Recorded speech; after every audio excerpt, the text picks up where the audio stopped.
I was sending bookmarks. Yes.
Welcome, everybody, and good evening. Today is Tuesday, May 20th, 2025, and the time is 6 p.m. I will now call to order the regular meeting of the following. Will come to order the Victorville City Council and the same council sitting as the Victorville Library Board of Trustees, the Southern California Logistics Airport Authority, successor agency to the Redevelopment Agency, the city as a housing asset successor, Joint Powers Finance Authority, and the Victorville Water District. Madam Clerk, will you kindly call the roll? Councilmember Godam. Here. Councilmember Irving. Here. Councilmember Jones. Here. Mayor Pro Tem Harriman is absent. Mayor Becerra. Here. We have a quorum. Thank you, ma'am. If you'd please stand for the invocation of the Pledge of Allegiance. The invocation tonight will be led by our pastor, Josh Gerbert, from the First Assembly of God Church, and our pledge will be led by our captain, Jerry Davenport. Hello, Mayor, City Council. So glad to pray with us tonight. So let's pray. God, thank you for a great night, Lord, we can honor you. We come before you with gratitude and humility tonight, recognizing that every good gift comes from you. Lord, thank you for the privilege of gathering tonight together to lead and serve the people of Victorville. I pray, Lord, for our city leaders tonight, for our city council, our mayor, members of the staff, all who serve. Grant them clarity of thought and wisdom in every decision that they make. I pray, Lord, your blessings on our city tonight. Bless our families, our neighborhoods, our schools, our businesses. Watch over our first responders tonight and city workers, all who serve faithfully. Lord, I pray for peace for our community. I pray tonight that every decision that is made will bring value, Lord, to this great place that we call Victorville, we call home. I pray your blessings again on everyone tonight. We honor you, and we say this all in the name of Jesus. Amen. Please join me in the Pledge of Allegiance. Place your right hand over your heart. Ready, begin. I pledge allegiance To the to the flag flag of the United States of America and to the republic for which it stands, one nation, under God, indivisible, with liberty and justice for all.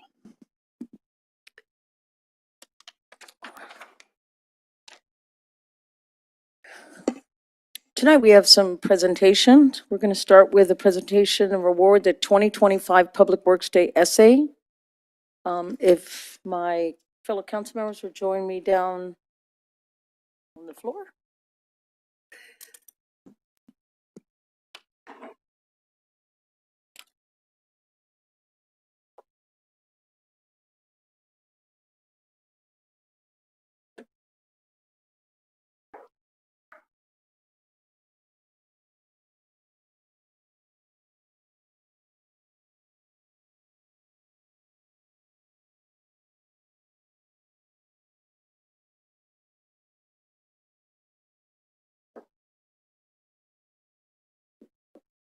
Tonight, we're going to, is it working?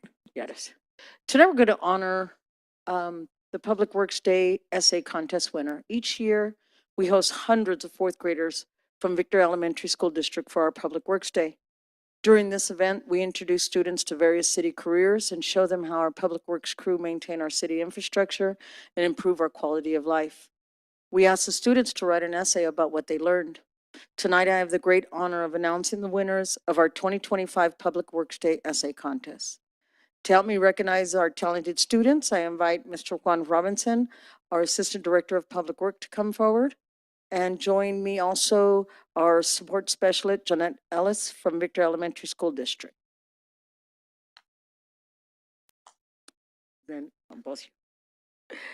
This year, the students were asked to write about their favorite public works job. In third place, we have Andrea Pina, who wrote about recycling.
Hayden Bonilla.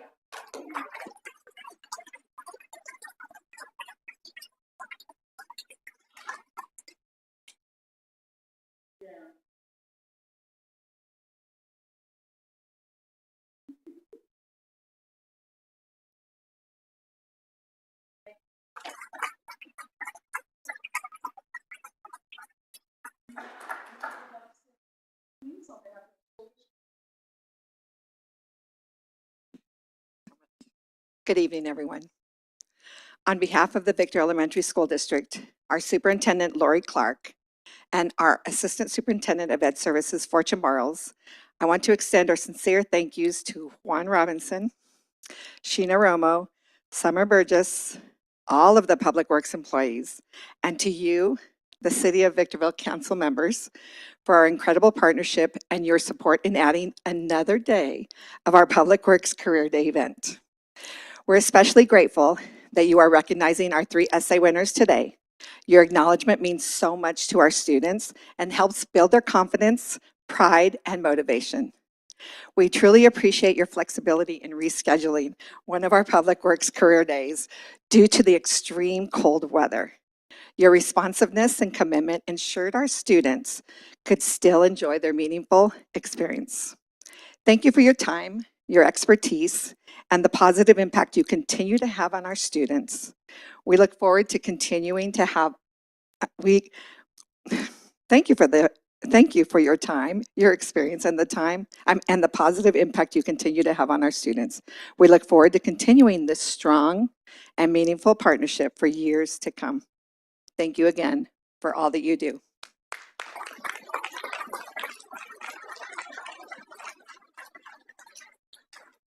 Thank you.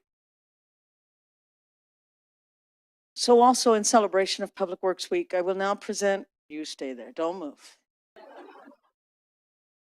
I will now present a proclamation to our members of our Public Works team. I will invite Omar Covarrubias, Joey St. Louis, Adrian Macharo, and John Lira. Please come forward and join me. Currently, the City of Victorville. Over there. You guys get with the big boys.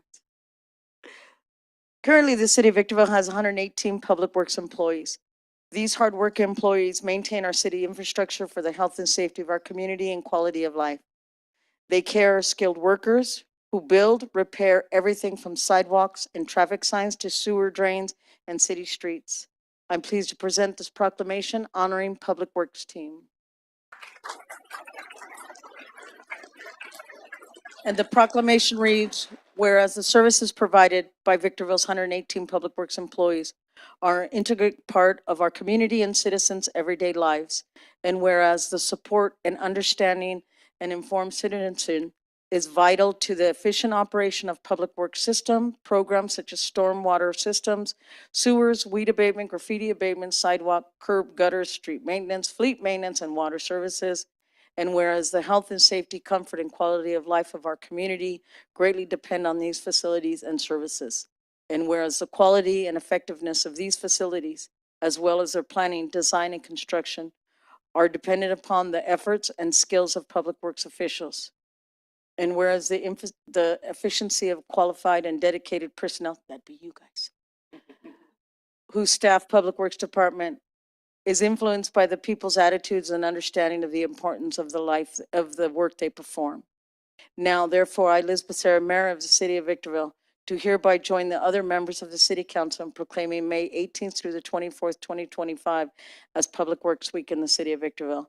And we urge all citizens and civic organizations to acquaint themselves with the issues involved in providing public works services to the community and recognize the contributions that public works officials make every day to our health, safety, comfort, and quality of life. In witness whereof I hereto set my hand and cause the official seal of the City of Victorville to be affixed here, May 20th, 2025. Thank you. Hold on, I'll get in the middle. Let me squeeze in between here.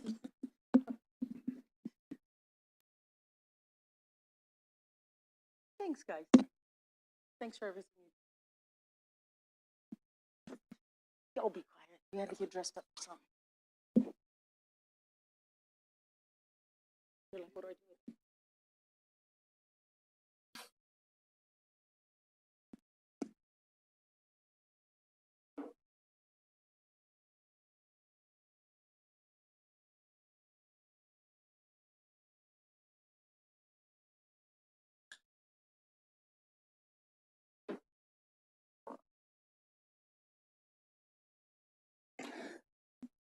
And we will continue our presentations of an award from the Southern California Association of Governments 2025 Awards for Housing Innovations, City of Victorville Wellness Center Month.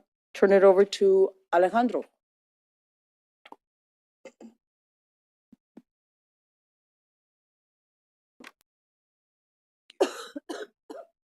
Good evening, Madam Mayor, council members, and community members. It is my honor to be here tonight to present the Southern California Association of Governments 2025 Sustainability Award for Housing Innovation. Each year, SCAG recognizes forward-thinking projects that exemplify sustainability, equity, and innovation in communities across our region. This year, I am proud to report that the City of Victorville has been selected for its outstanding achievement through the development and operation of the Victorville Wellness Center. This project stands as a model for integrated, compassionate, and effective housing solutions. By combining interim housing with critical wraparound services, including services that address mental and physical health, substance abuse, workforce development, and long-term housing solutions, the Wellness Center has transformed how we approach homelessness and housing insecurity in the city of Victorville and the high desert and beyond. In receipt of this award, I would like to commend the City Council for its leadership, collaboration, and commitment to creating a healthier, more sustainable future for all residents. I would also like to individually recognize city staff members whose contributions to the development and success of the Wellness Center are vital to the city's successful and award-winning operation. Mr. William Lamas, our Homelessness Solutions and Housing Manager, Mr. Edward Amaya, our Homelessness Solutions Coordinator, and our entire executive team. Without your vision, your compassion, and your commitment to finding solutions, this award would not have been possible. Thank you. With that, I have a brief video to share that was prepared by SCAG in their recognition of the Wellness Center, after which I will hope you will join me in accepting this award.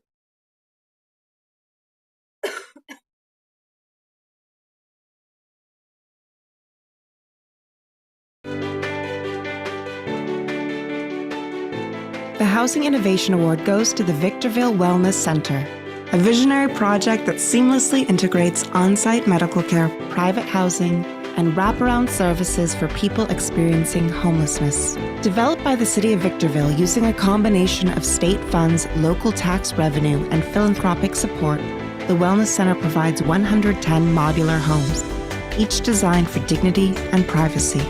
Here, residents can access a range of resources: mental health counseling, job readiness training, and even recuperative care through a state-certified clinic, reducing hospital visits and ensuring quick, reliable treatment. This project also thoughtfully considered environmental sustainability, using modular construction that reduces waste and energy use. Meanwhile, robust community partnerships create new employment pathways to help residents transition to permanent housing and a brighter future.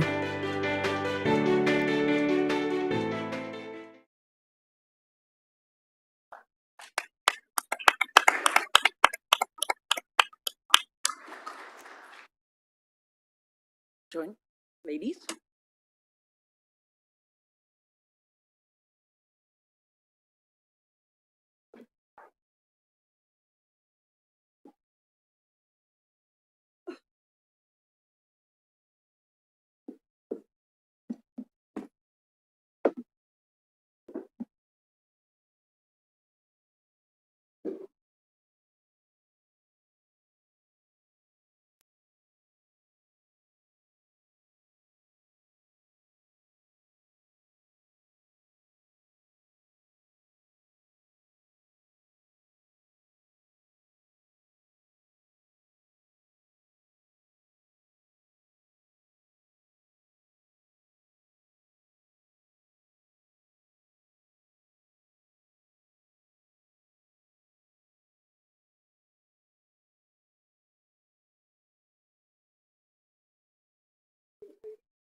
Our next item is a presentation of the California Water Environmental Association's Safety Plant and Tertiary Plant of the Year Award for the Victorville Industrial Wastewater Treatment Plant.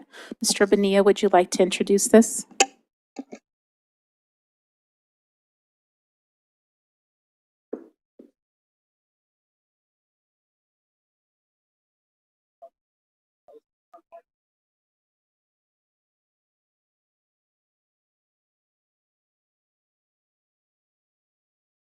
Awards for Safety Plant of the Year, as well as a Plant of the Year at the local level that our IWWTP won.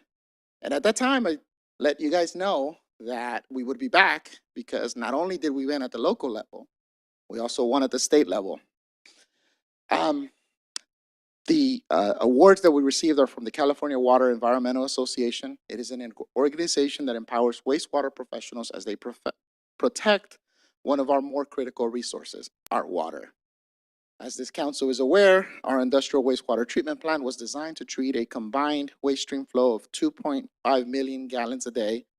And ever since its inception in July of 2010, it has been operating without a safety incident. That is over 5,400 days where we have not had an issue of safety at our site. This would not be possible without the great collaboration that we have with our contract operator, that is the Woodard and Kern team. And joining me today is our operator, Mr. Daniel Peralta, our area manager, Mr. Chris McMahon, as well as our regional leader, Mr. Brian Wicks. I would also like to call our Assistant Director of Water, Mr. Daniel Best, as well as our Public Works and Water Director, Mr. Doug Matthews. That is our operations staff is instrumental to this. And not to count Alex, you got one award, but we got two. So sorry, I just had to throw that in there. If you guys could join me, please.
Okay, we'll move on to the presentation of the agenda. Madam Clerk, will you present the agenda and any revisions there too? Thank you, Madam Mayor. We have 3 revisions to the agenda this evening. The first revision is to agenda item number 20, and that's adding attachment A to the Measure P Oversight Committee application from Mr. Michael Artiaga. Since Mayor Pro Tem Harriman was unable to attend council meeting this evening, he had 2 items that were requested by him, item 24 and item 25. And we'd like to continue those items to the meeting of June 3rd, being that those were his requested items, so that he can be present to take action. That concludes the revisions to the agenda this evening, Madam Mayor. Thank you, ma'am. At this time, conflicts of interest of declarations from my fellow council members? None? None? We will move on. Public comments. Madam Clerk, are there any requests to speak? Yes, Madam Mayor. Welcome to tonight's meeting of the Victorville City Council. Your City Council is interested in your ideas and opinions and furthermore endeavors to incorporate them into its deliberations. At the same time, the council must be able to carry out its business in an organized and efficient manner, free from material disruption. Therefore, this meeting will be administered in accordance with the council's established policies and procedures and Government Code Section 54957.9 and 54957.95. Individuals may speak on agenda items or on issues not posted on the agenda during the public comments section, provided those issues are within the subject matter jurisdiction of the City Council. Individual speakers may address the council once per public comment period and once per each public hearing item for up to 3 minutes. Additional time may be allotted for appeal hearings in accordance with the city's adopted policy and procedure manual. Those who desire to comment on a public hearing item may wish to reserve their remarks until that particular public hearing has been opened. All testimony is to be directed solely to the council. Although open meeting laws do not permit council members to engage in dialogue with any speaker during the public comment period, please know your comments and questions may be taken into consideration by council members when discussing the particular agenda item. The presiding officer may briefly respond or have staff respond to statements or questions, or may request that the staff report back to the council at a subsequent meeting. Speakers are requested to comment as briefly as the subject permits. Once comments are invited, the speaker will be called on by name, then recognized by the presiding officer. The speaker will state the item number that will be addressed or that the subject is a non-agendized matter. Audience members may not disrupt, disturb, or otherwise impede the orderly conduct of this meeting, and those who do are subject to removal from the meeting pursuant to Penal Code 403. Your understanding and cooperation are appreciated. Our first speaker is Tina Stafford on agenda item number 24.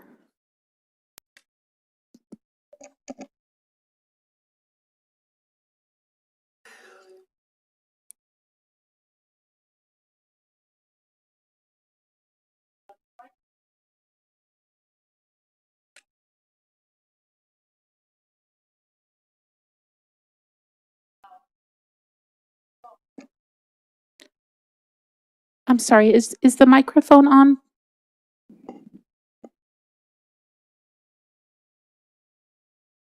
Okay, Thank you. thank you. Okay, so I've been doing my research about assaults and murders in Victorville and how we are almost 3 times the national average on assaults and almost 2 times the national average on murders per capita as the FBI's .gov's report in 2023. And I'm sure we pulled that up a lot because we've done a lot of work here in Victorville. But I want to stress again, the importance of the West Creek area is known as a high crime area, which is where Hook is located.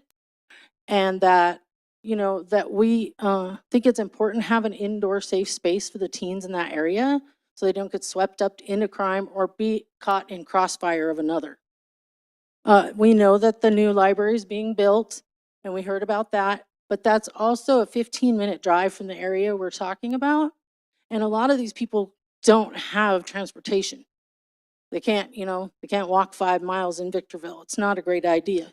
And the teenagers sometimes are left by themselves because the single moms have to go down the hill and commute and work. And we would like a safe space for them, whether it's the computer room or that room could be used for multi-purpose things. Down the road, we could have mentorship programs in there for young boys. We do not have enough of those in our area. We have a lot for women, for girls, for teen girls, but not for teen boys. That can be added in by a nonprofit that can be just satelliting in that room, which wouldn't cost the city anything. They would do that all themselves. That would be staffed on their own dime. So it's just something to think about. And I urge you to consider it because our job here is to keep our youth safe and to help them flourish and thrive, right? So that's all I'm asking. And I thank you for your time again. Our next speaker is Christopher York on a non-agendized item.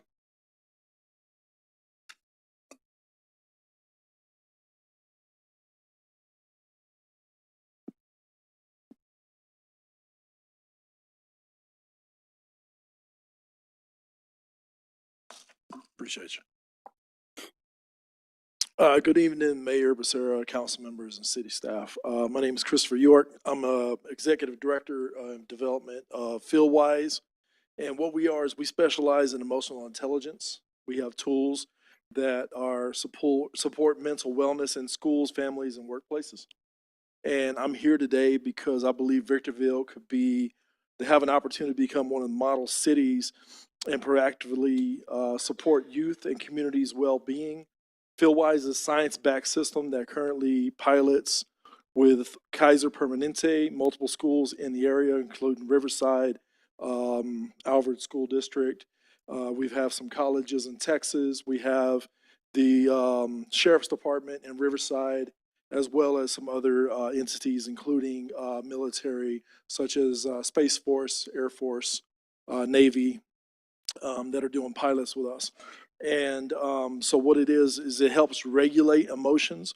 And as you know, that's something that's very essential in the world we live in today, because even as an adult, there's sometimes I don't know how to manage my emotions. So what we have is multiple tools, but these work really great. Their anger wheel, we have fear, disgust, we have a lot of different things. But it all tells you there's 156 emojis. And on the emojis, they pick out what it is because a lot of times you can't explain how you feel. So you point.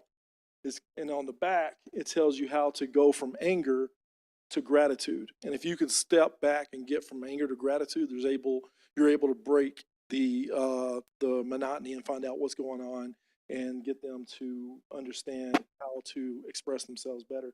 But it's through mindfulness techniques that are on each one of these cards. And what I want to do is, with FieldWise, we're not trying to sell you anything right away. What we want to do is a free pilot through your schools, your public works, any entities that you guys are in charge of. We would love to be able to do a no-cost pilot where we can get some of our products into you guys. Y'all try them out. You'll use them for a week or two. And then we can set up a meeting through Zoom or whatever and discuss possible implementation throughout the school systems and public work areas, community centers, and things like that. So thank you for your time. That's it. But you have a great night. Mr. York, does the city clerk have all your information? They're telling me yes. Yeah. Yes, I have actually passed out something that has my phone number and everything on there, so you guys can reach out to me after this anytime tomorrow or whenever you guys want to reach out to me. Thank you so much. Thank you, sir. Our next speaker is Christine Montez on a non-agendized item.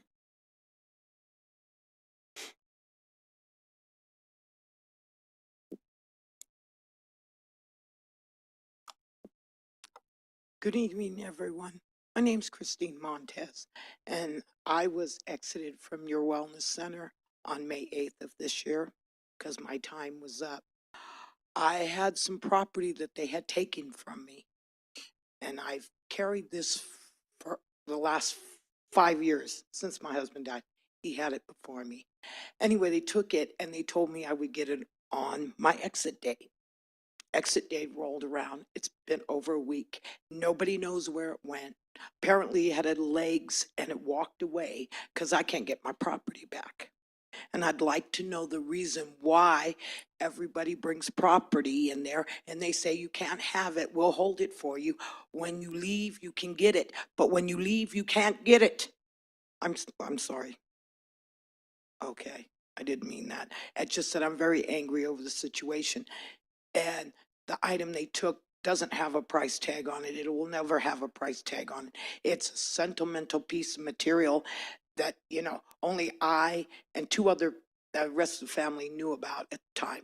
It's something you can't sell. You're not going to get any money off of it, but yet I can't get it back, and I'd like to know why. When I tried to get it back from that security company, you guys call a security company over there. You need a new one, by the way. They turned around and said, oh, we don't handle it, go to the city. So I go to the city and talk to Edward. He said, they say they can't find it. Well, where is our property going? Can I ask that question? Once they take it from us, where does it go? That's what I want to know. I'd like to get it back and I'd like them to find it. Whoever decided they were going to take it home. I don't care what you did. Whoever has it, just return it. That's all I want out of the deal. Okay. I'm getting better help elsewhere right now. Okay. No, my situation ain't great. No, I am living in a car with no money for gas. But okay, it beats the center right now. Okay, I can't get my property back. So I'd like to know when I can and who's going to research why it up and had legs and walked away. That's all I'm asking. Mr. Metzler, where, I filed a police report because it is property that belongs to me. And yes, they confiscated it. I get it. But when you confiscated it, it was in my bag for the last 3 months I was there. And then all of a sudden you confiscated it, and security told me flat out, I dealt with Teresa, does client intake, and I dealt with Emilio, who's supposedly super. Your time is up. Okay. hold on, Mayor. Ma'am, because this is public comment, the council is only really permitted to speak to items that are actually agendized items. So of course, the item that you're speaking about, there's no way the council would have information relative to that. So there's no. Well, how do I get information? Who do I go to get it back? So we have staff here that has been listening. We do have staff in the back that can get in touch with you. I think it's important for you to know that despite it being a city-owned facility, we do rely on contract operators. And so it's very likely that we're going to try to connect you with the contract operators out there, whether it be Hope the Mission. It's most likely Hope the Mission. It's one mission now. It's not Hope the Mission. I don't know when that changes, but everybody's walking around with one mission on their shirts. So everybody assumed it changed hands. So William Lamas is in the back, and he can speak to you about the matter and do everything he can to try to figure out what it is that you are not getting back, and see if we can find it. Okay, He's Thank- back. He's back in the back. thank you. Our next speaker is Nathan Sipe on a non-agendized item.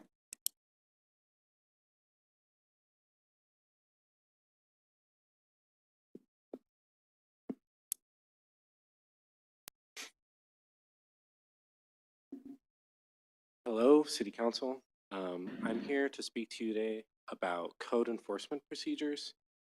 As you know, a very public case of code enforcement happened on Mother's Day, where a vendor had their product removed, and on the same day, a number of other code violations were dished out. Me and others believe that this was antithetical to the spirit of the day and the community we want to build here in Victorville. These vendors bring life and little joys to people of Victorville. I understand that laws and codes cannot be changed overnight. However, the city's attitude and procedures surrounding code enforcement can be. To start, I would like to see the street vendor educational workshop held almost exactly a year ago return, and return with more than one class instead of a one class, one time event, multiple classes.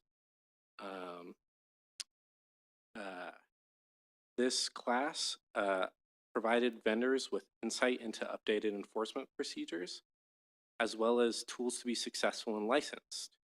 I would also like to see that vending be deprioritized by code enforcement and eventually decriminalized. Codes are there for a reason. The city needs money from licensing, and it reduces the chances of something dangerous or harmful being purchased. However, licensing does not prevent this from happening. Legal and non-legal businesses sell harmful products all the time, and laws outside of the vendor licensing system hold these people responsible. Additionally, in terms of the money the city receives from these citations and licenses, the economic stimulation that an abundance of street vendors would bring into the city is significantly more than any number that citations or licensing would bring. People don't want to see vendors being gone after by code enforcement or law enforcement, and we don't want to see resources being directed that way. I understand that there's laws surrounding these things, especially with food, but our resources would be better used in other places. We want to see those directed to other problems like substance abuse, traffic deaths, more infrastructure, more small businesses like vendors. And in summary, to deprioritize vendor citations is to prioritize our community and prioritize small business. Thank you. Thank you. Our next speaker is Melissa O on a non-agendized item.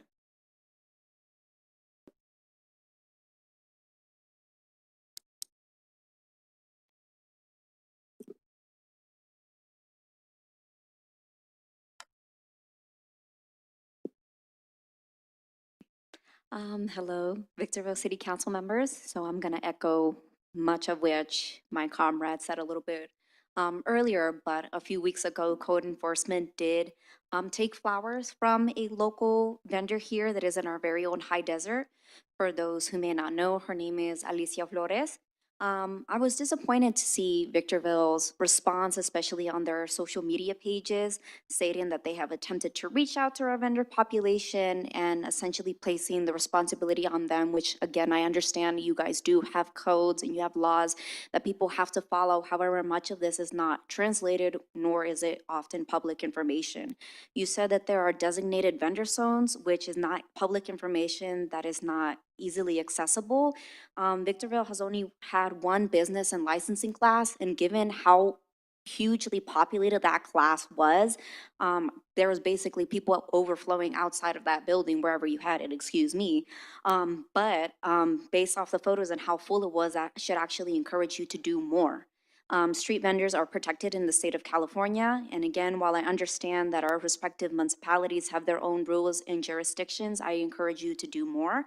Take this as an opportunity to boost our economic development and not diminish it, because these people are just simply trying to live above the poverty line. I guarantee that it will offer more of, if you offer more of those classes, that it will work in your favor. Even if you disagree with me and what I may be saying, there is no denying that working with these individuals will aid you in the long term, economically speaking. Thank you so much for the opportunity, and have a great day. Thank you. Our next speaker is Alexis De Jesus on a non-agendized item.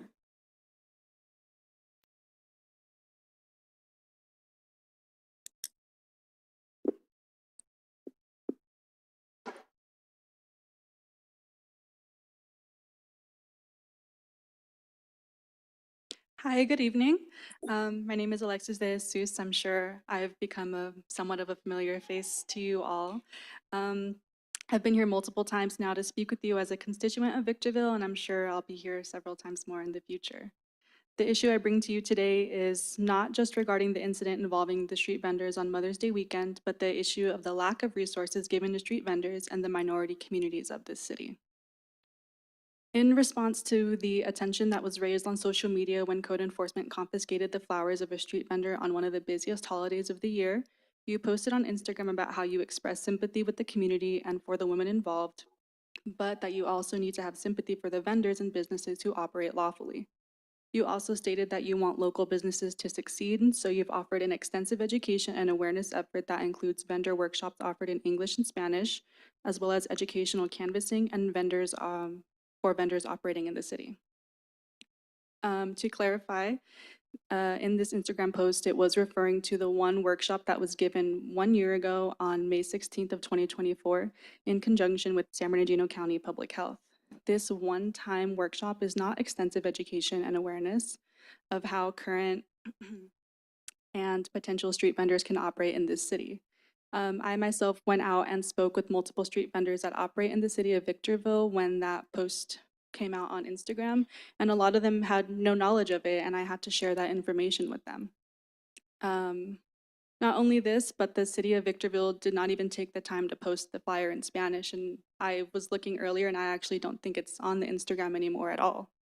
And on that note, you also do not offer Spanish or ASL translation for your city council meetings for community members of the Latina background and the deaf and hard of hearing communities. There are constituents who want to be involved in civic engagement who don't have the opportunity because of the information being shared is in English and not in a language that they understand. I'm asking the city once more, please be inclusive of all your residents. Use more effort to assist people rather than get defensive on Instagram and be proud of a one-time workshop. Please respect our street vendors, bring back the street vendor educational or outreach program, and add more accessibility and translation to your meetings. Thank you. Thank you. Our next speaker is Heather Davis on a non-agendized item.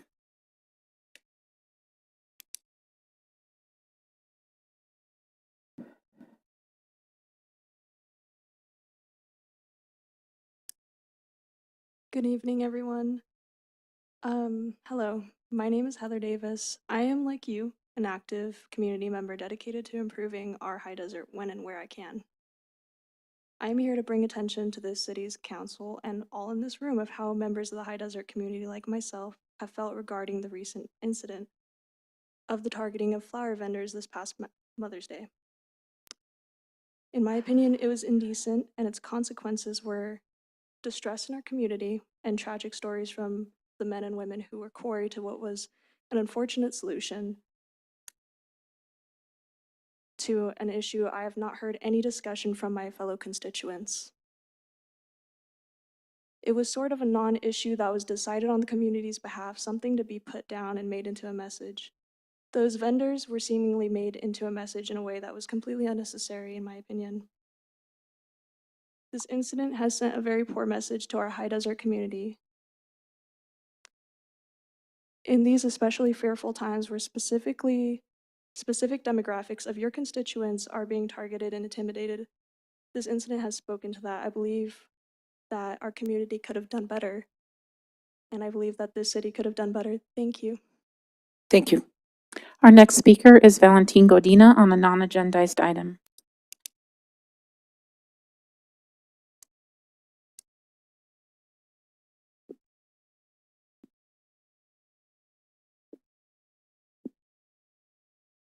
Yes, good afternoon. I'm here to echo the same issues about the flower vendor. Here in Victorville, we lack progress. We have a stagnant situation affecting jobs, safety, and progress.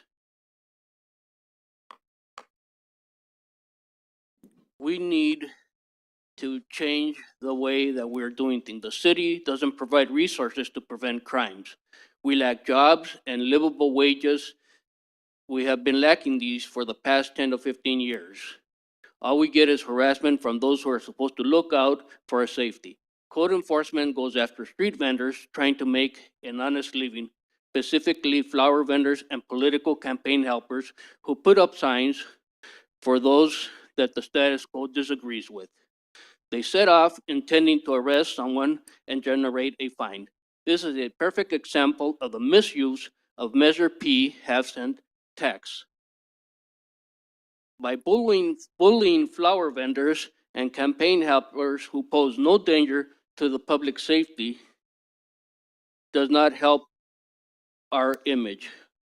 Here in Victorville and in the country, the poverty level for a family of four is approximately $32,000 a year.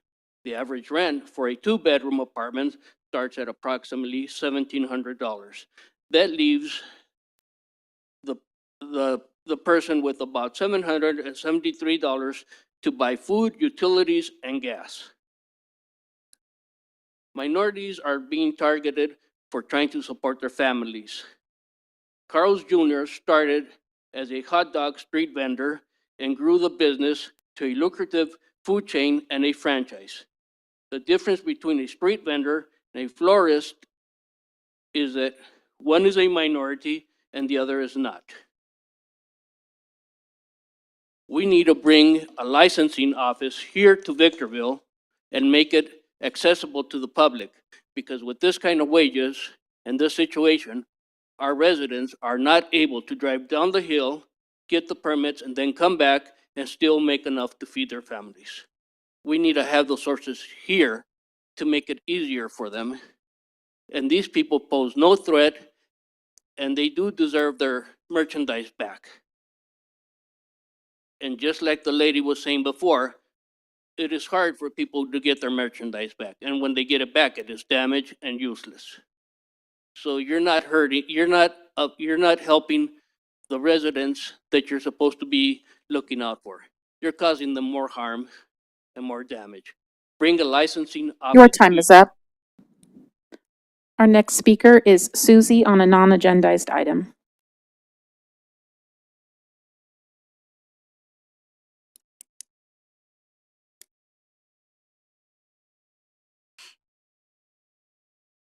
Susie. Yes, Susie.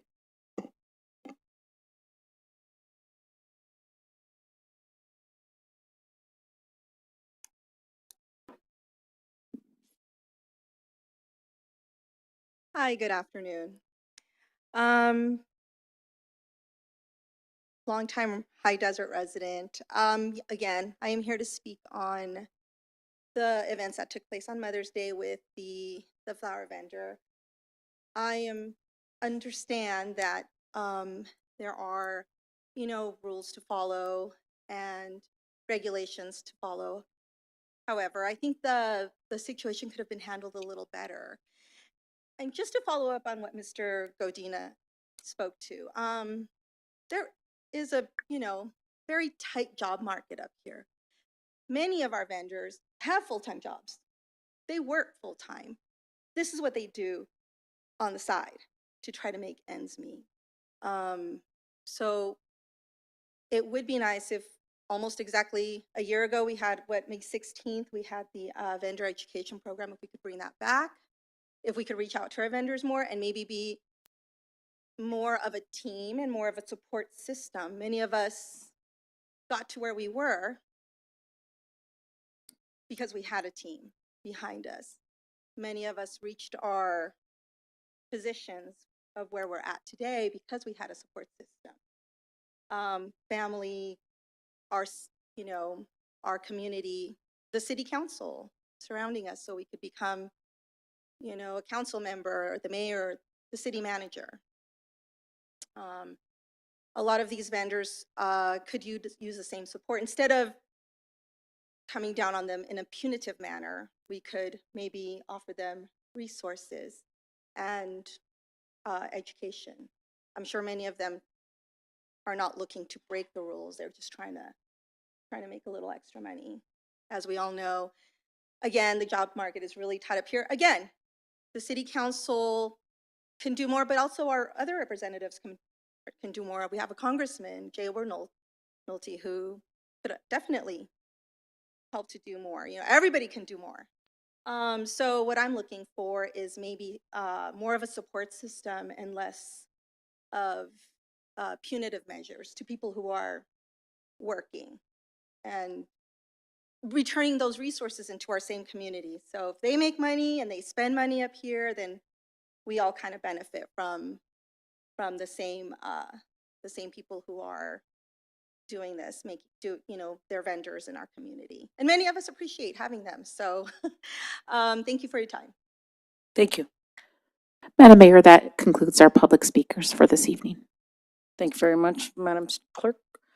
We'll move on to our public hearings. Our first business of order is item 1, an ordinance of the City Council of the City of Victorville adopting the local fire hazard severity zone map as required by the California Government Code Section 51178. Mr. Metzler, would you kindly introduce this item?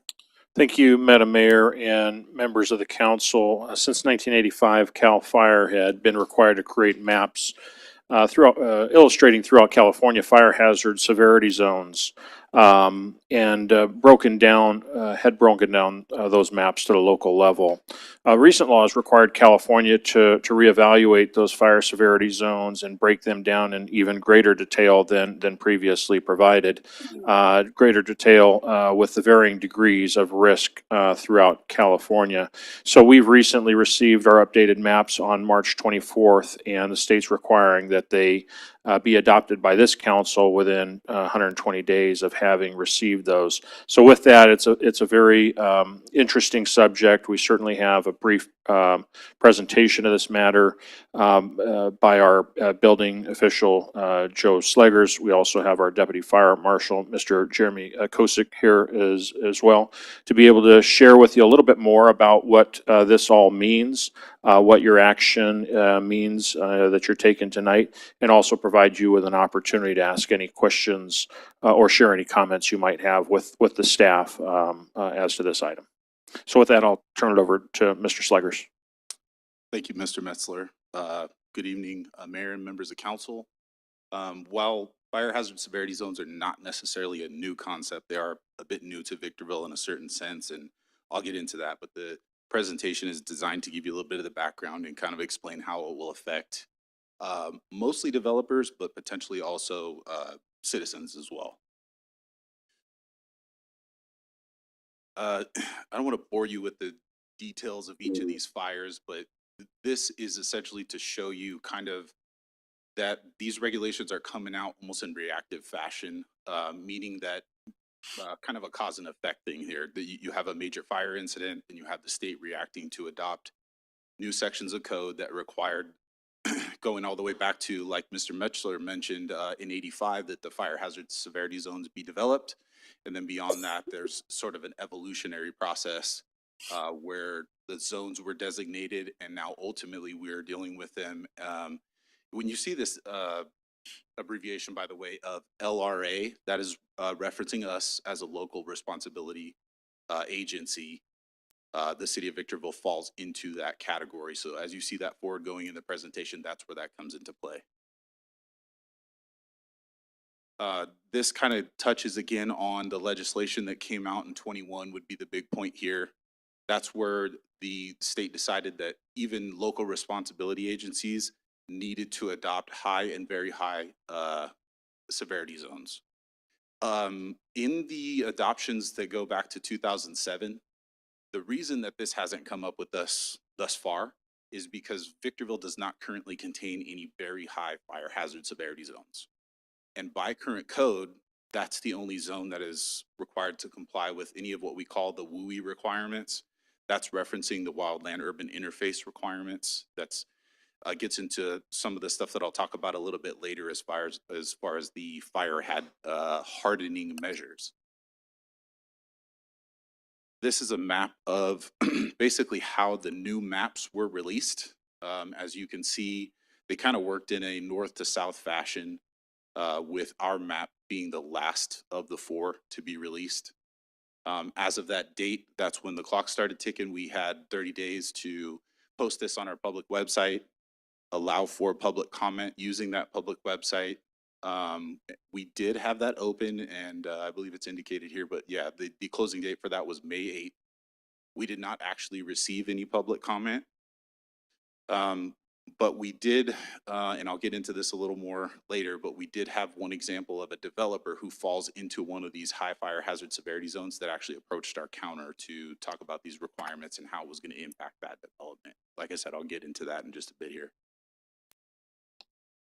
So here's the map itself.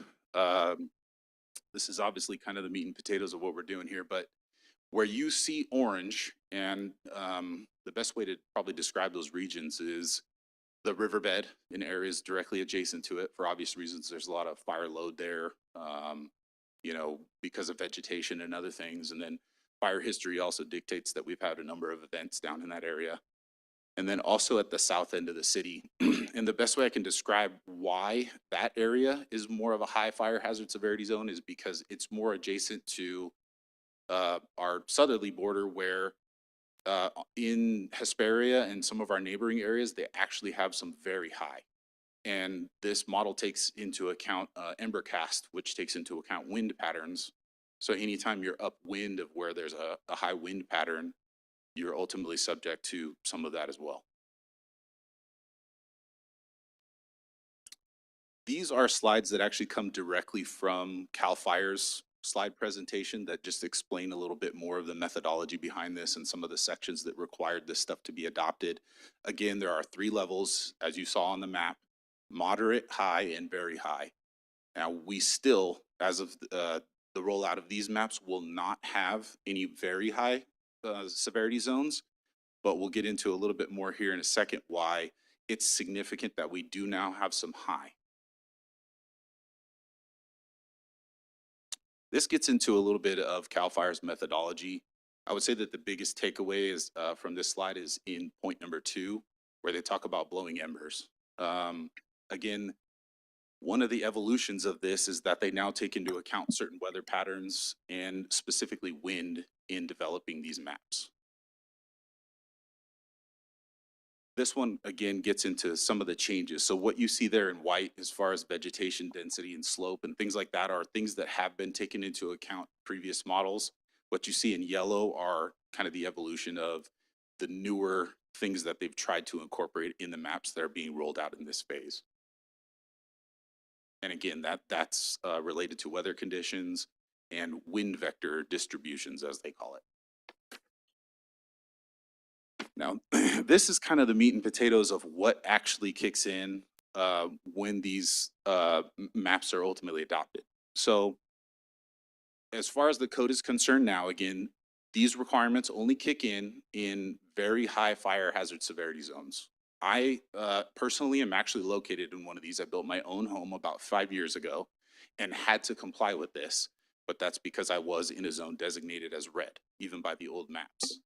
So currently we don't have any of that, but what they are proposing at this point in time, and we won't really know until it comes out in copy, is that the new version of the code, which we will be adopting effective January 1st of this upcoming year, will require these measures also in the high fire hazard severity zones, in addition to very high. So here we attempted to kind of delineate some of the differences. Again, these are things that I had to deal with in constructing my own home, so I'm kind of familiar with them, but a Class A fire rated roof is kind of a big one. The vast majority of development in Victorville already uses tile. In tract homes, for instance, if you're building more than 2 homes, you have to go with a tile roof. Here in Victorville, we don't allow for comp shingles other than for single builds, basically. But if you were in a high fire hazard severity zone and you apply for your permits after January 1st, you will be held to that. You could still use shingles, but they have to meet that Class A rating, which basically means they're better suited to handle Embercast. A 5-foot ember resistant zone around the structure, so you're just basically trying to limit combustibles. Non-combustible fire resistive exterior finishes. Stucco is a good example of that. That's what I used in the build of my home to meet that requirement. Ember and fire resistant vents. So for instance, if you have roof vents, underfloor vents, things like that, they have to be provided with metal mesh to keep embers from being able to penetrate into either the attic or underfloor spaces. You have to have dual pane windows, which is essentially already required by energy code, but the difference here is that the exterior pane now has to be tempered glass, so that's different. And then enclosed non-combustible eaves. This is another big one because often homes are constructed with open eaves or combustibles within the eave construction. That will no longer be allowed. You'll have to box it and make it non-combustible. Another one is just kind of, this one somewhat applies regardless of new construction, but have to keep, clear of vegetation and debris near the home itself, under decks and surrounding area. And then sheds and other outbuildings are also regulated in some sense in terms of setbacks. Just to reiterate, we have no very high zones, but these requirements would apply in a high fire hazard severity zone. This slide we included just to basically drive the point home that nothing will apply to anybody who's got an existing home. The requirements won't necessarily affect them. We have, codes and things that address, for instance, junk and debris or accumulation of things like that around homes already. We'll continue to enforce those things, but this does not affect anybody with an existing home. Kind of getting into why the law has changed. This really kind of goes back to the history slide that we showed, but it's an evolutionary process. I think that, my initial reaction at least was that this probably took into account like the Eaton fires, obviously the fire in the Palisades, things like that. It doesn't at this point in time. They use fire data up through 2020 to develop these maps. But it's hard not to think that, at least in their minds, that was being considered because, again, it takes into account a lot of the effects of wind, which played a big part in those fires. So I think that is a good thing, obviously, that they're taking that into account and developing the models accordingly. This is a big one. If you get questions on this, this is probably going to be the first one that you get. I've had a lot of homeowners in my area actually approach me on this. Will my insurance go up? Yes, because you live in California, everything gets more expensive as time goes on, but not necessarily as a result of the adoption of the fire hazard severity zone maps. One of the attachments that we included to the staff report is actually a letter from the insurance commissioner basically saying that they use different metrics in, deciding how you're going to be charged on your insurance bill ultimately. So that's not necessarily going to be taken into account by insurers. That's, again, not to say that insurance won't go up. It seems like it always does. Again, going back to my example, though, what I can tell you is that as a result of me designing according to these new requirements, what I have seen, and I don't know the exact impacts, but my insurance rates are roughly a third of what some of my neighbors pay that don't have these measures in place. So there is a positive side to the construction cost in the end. Towards the end here, we have a QR code. This will actually take you to a place where you could search your own address, see how this potentially impacts you, and a number of other FAQs and things that the state put out to provide more information on the topic. And just to kind of wrap up, myself and our Deputy Fire Marshal, Jeremy Kosick, who was very instrumental in putting this presentation together for us, will remain available for any questions that you may have. So with that, I'll give it back to Mr. Metzler. Madam Mayor, that's all staff has at this time. Thank you, sir. Madam Clerk, would you please read the recommendation? That the Honorable City Council open and conduct a public hearing to receive public testimony, close the public hearing, find and designate the local fire hazard severity zone map necessary pursuant to California Government Code Section 51178, introduce ordinance number 2455 for adoption, first reading by title only, to adopt the local fire hazard severity zone map, waive a further reading in full of proposed ordinance number 2455, and adopt the fire hazard severity zone map and ordinance without amendment. Thank you, ma'am. At this time, we'll do technical questions from Councilmember Jones. I'm sorry. Thank you, Madam Mayor. Just a quick question.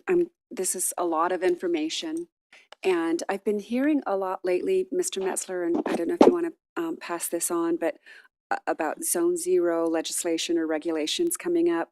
Is it my understanding that those are only for areas that are considered very high risk, potentially?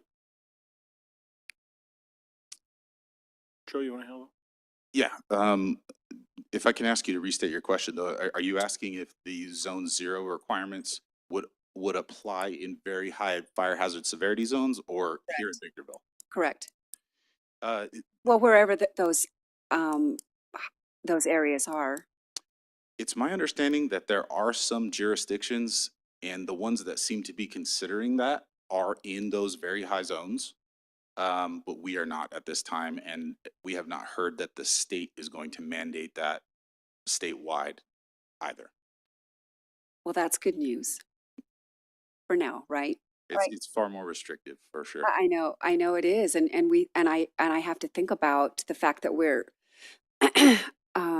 we're under RENA and we have to produce affordable housing, and yet the greater the regulation, the harder it becomes for each city to produce homes that are more affordable for people who need it. You know, so it's sometimes it's darned if you do and darned if you don't, right? We get slammed by the state, and so I'm hoping that this isn't going to hit us anytime soon. So thank you, Mr. Metzler. Councilwoman Godin? Yes, thank you, Madam Mayor. My question kind of piggybacks off of Councilmember Jones. I'm curious, are these maps set in stone, or let's say the area that happens to be yellow, it looks to me off this map to be north of Bear Valley, south of Nisqually, kind of in the middle of an area that's currently being developed. If we were to develop that area, would we be able to have it downgraded and taken off of that map area per se? That's a great question, actually. In the area that you mentioned, I apologize, as part of my presentation, I did mention that I would touch on, we had a developer that approached us.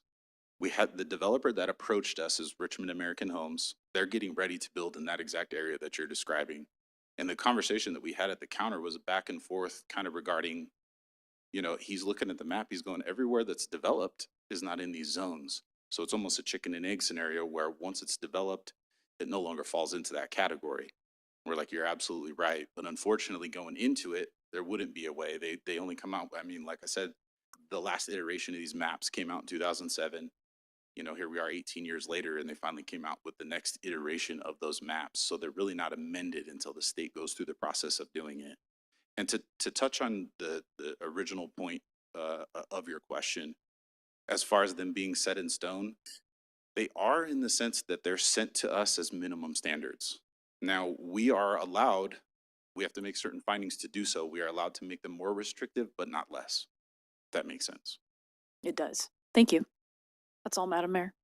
Thank you. Councilwoman Irving?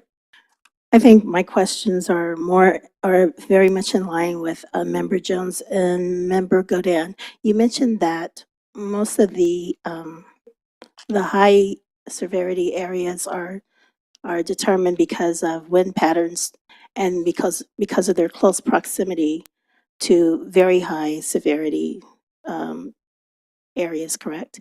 You mentioned the southern part of the city.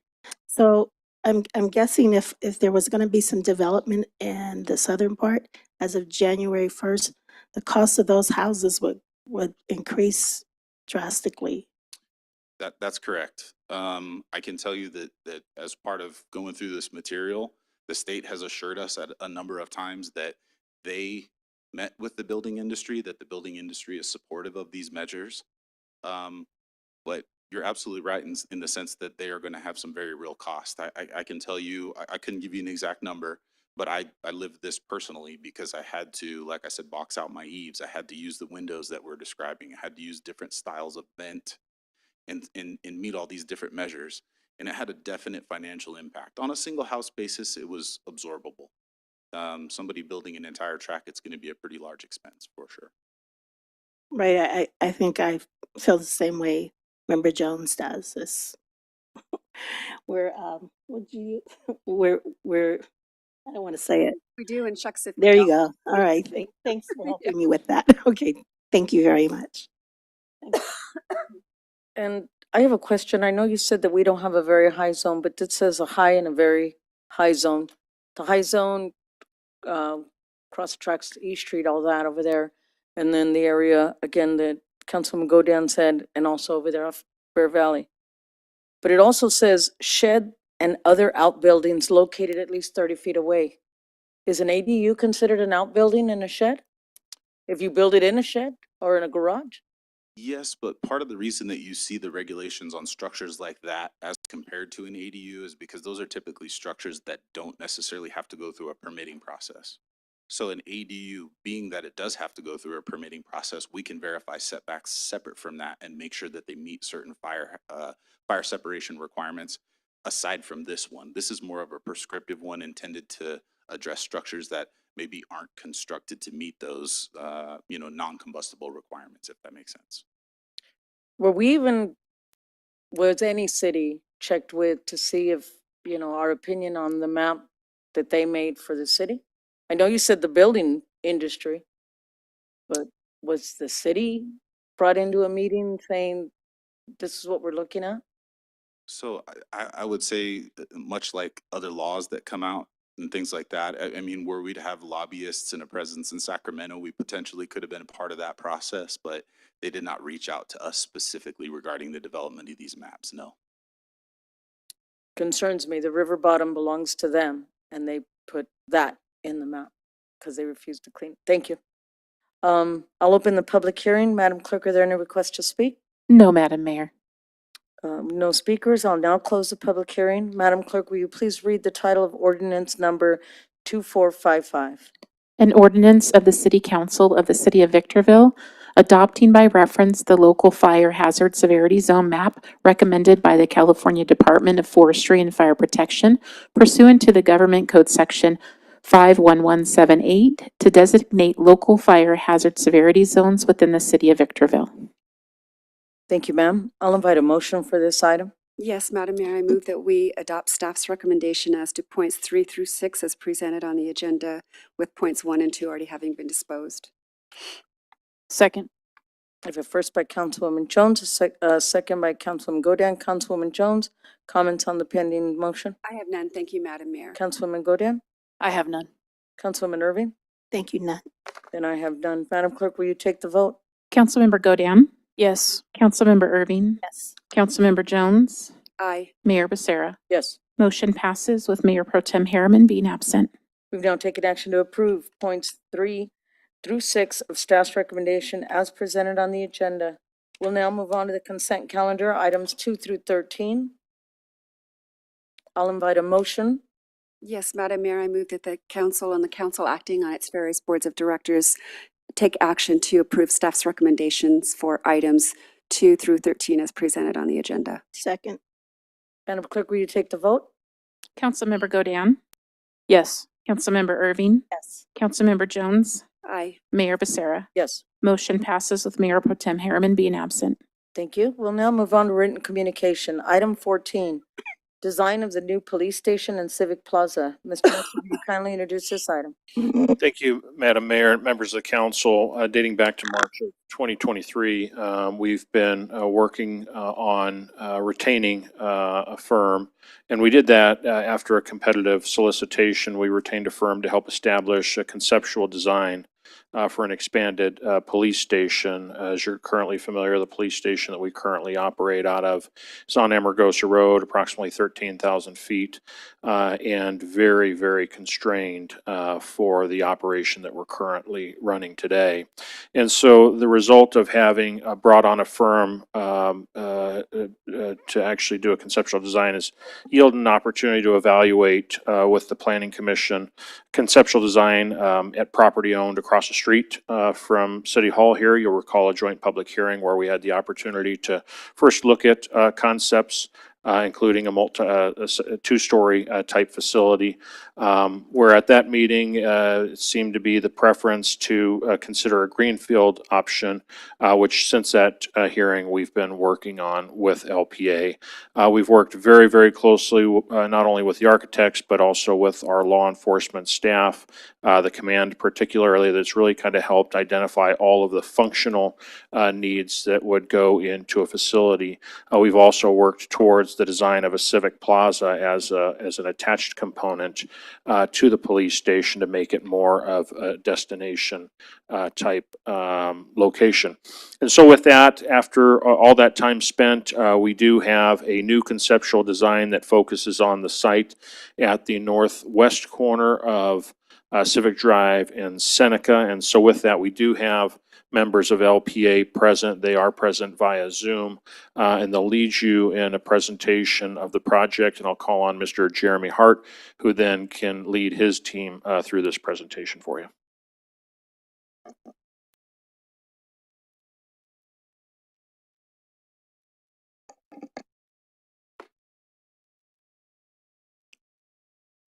All right. Having us, Mayor and members of the council, it's our pleasure to, will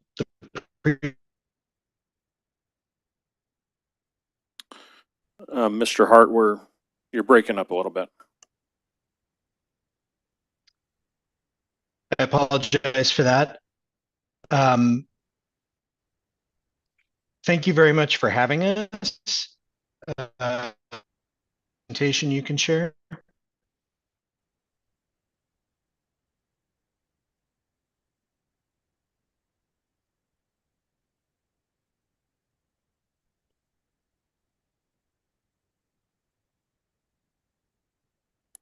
There we go. All right, so thank you again. Thank you very much for having us here today. We're here to share the progress that has been made on the development of the police station and the Civic Park site. You go to the next slide. I want to start with a project update. If you go to the next slide, we'll review kind of the items that we've completed to date. So starting back in March of 2023, LPA was hired by the city of Victorville to proceed with development of concepts and a needs assessment and a program and concept design for a new police station and civic park. We proceeded to go into the needs assessment process and investigate the site. The results of that process ended in October of 2023 with a joint session of the City Council and the Planning Commission, where we shared options on two different sites. If you go to the next slide, the first site we looked at was across the street from City Hall. And then the second site that we looked at was the potential for a new build of a site further down the road, catty corner to the, if you go to the next slide, this vacant undeveloped site. After much discussion and review with the City Council and the Planning Commission, the direction was given to LPA to move away from the site across the street from City Hall and move to this undeveloped site, which would offer less encumbrances from a parking standpoint and from access into the police department, and better opportunity for the development of a civic park. You go to the next slide. So where are we today? 2020 programming and beginning the conceptual design process, investigating the site. We also encountered the CEQA process with this site to review environmental standpoint to ensure the and claim process underway. We began Mr. Hart. Investigation was Mr. Hart. Mr. Hart. Is there anybody Yes. else? I believe the Wi-Fi connection is not the best coming from your side. And so I guess I'm going to ask at this point in time, because there's a lot of interruptions, if there's somebody else from your team that can lead the presentation. Otherwise, we can reschedule this. Yes, I'm Casey Chapin. I'm an architect with LPA, and I'm happy to lead the discussion from here on out if that suits council. That's fine. Please, thank you. I believe Jeremy was just bringing everyone up to speed with the timeline. In 2024, we began our CEQA process because this is a previously undeveloped piece of land. And so the state government requires that we do our due diligence through that process. And this year, we've really begun the conceptual design of both the Civic Plaza and the new police department headquarters. And we've had an updated cost estimate to that building and site development in April of this year that we will share later on in this presentation. If you could go to the next slide, my colleague Lance Hunter and I will walk you through the current concept design of the PD and the park. Great, thank you, Casey. So now that we've established a new site in regards to where the new PD and Civic Park will be, we were able to take a new approach in terms of its layout and to ensure that we meet all the program needs for both the PD and for the associated park just south of that. So starting from the north, number 1, we have all of the secured parking that's associated with the police department. And that you can kind of see is laid out more so on the north and the west of this site. Number 2 is the actual police department facility, which is a large box, more or less in the center of the image there that you see. And then just off to the south of that, you can see the triangle that indicates the main building entry into the actual police department facility. Moving from there, in the middle of the image, number 3 is the community parking lot, which is a lot that allows for visitors and guests to both the park and the police department to make their way onto the site. This allows for folks to kind of make their way there, park, and either head to the park or make their way to the east, which is part of the community plaza, which is number 4, which you'll see off to the right of the image there. Number 5 is an amenity building and grandstand stage. This is a amenity structure that holds the potential of a retail booth there. So for a little, for a grab and go or a coffee shop or something within that that realm can be within that area. This will also have public restrooms and some support closets for janitorial or maintenance, and then some additional equipment that might be associated with the splash pad, which is just north of that number 5 amenity building. Number 6, which is towards the bottom of the screen, is the large community park green. This is a great ample space of open lawn that will allow for a lot of flexible usability for different types of events throughout the year. And then number 7, which is on to the far left-hand side on the bottom there, is 4 pickleball courts. So more or less, this is the site in a nutshell in regards to how we've laid out both the program for the PD and for the community park. Next page, please. So when we were at the initial site, which was further south along Civic Drive, we had started the engagement process with the council to establish a criteria of the space plan and program needs for the park. And of that process, these are the list of items that was requested to be incorporated into the park. That being a large shade pavilion, a splash pad, some monument letters that spell out Victorville, a large playground, an assemblage of a walking loop around the perimeter of the site, a large amphitheater and an elevated stage, and then some additional pickleball courts that you've seen in the previous rendering. And then one really cool feature was the relocation of the historic sheriff's building for that to also be incorporated into the overall park design as well too. In this slide, you just kind of see some reference imagery in regards to some of those elements and how those elements might look in a greater context within a park as well. Next slide, please. So here we're zooming in just a little bit closer to get a better understanding of some of those adjacencies of those previously aforementioned site elements. I won't go through all of them on the right-hand side there, but you can see, starting with number 3 there, we have a large community plaza that sits in front of the PD, and this will allow for us to have the facilitation of a larger courtyard plaza that might be, closed off for certain events, to where you have only pedestrian zones in and along the majority of the right-hand side of the image there to help facilitate a great open grand space for events that could happen within the forecourt of that area there.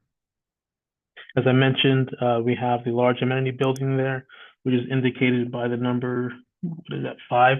That's where you'll have the large stage that's elevated and will allow for spectators to kind of look that way in the east direction and, take in any one of the events that might be happening throughout the year in this space.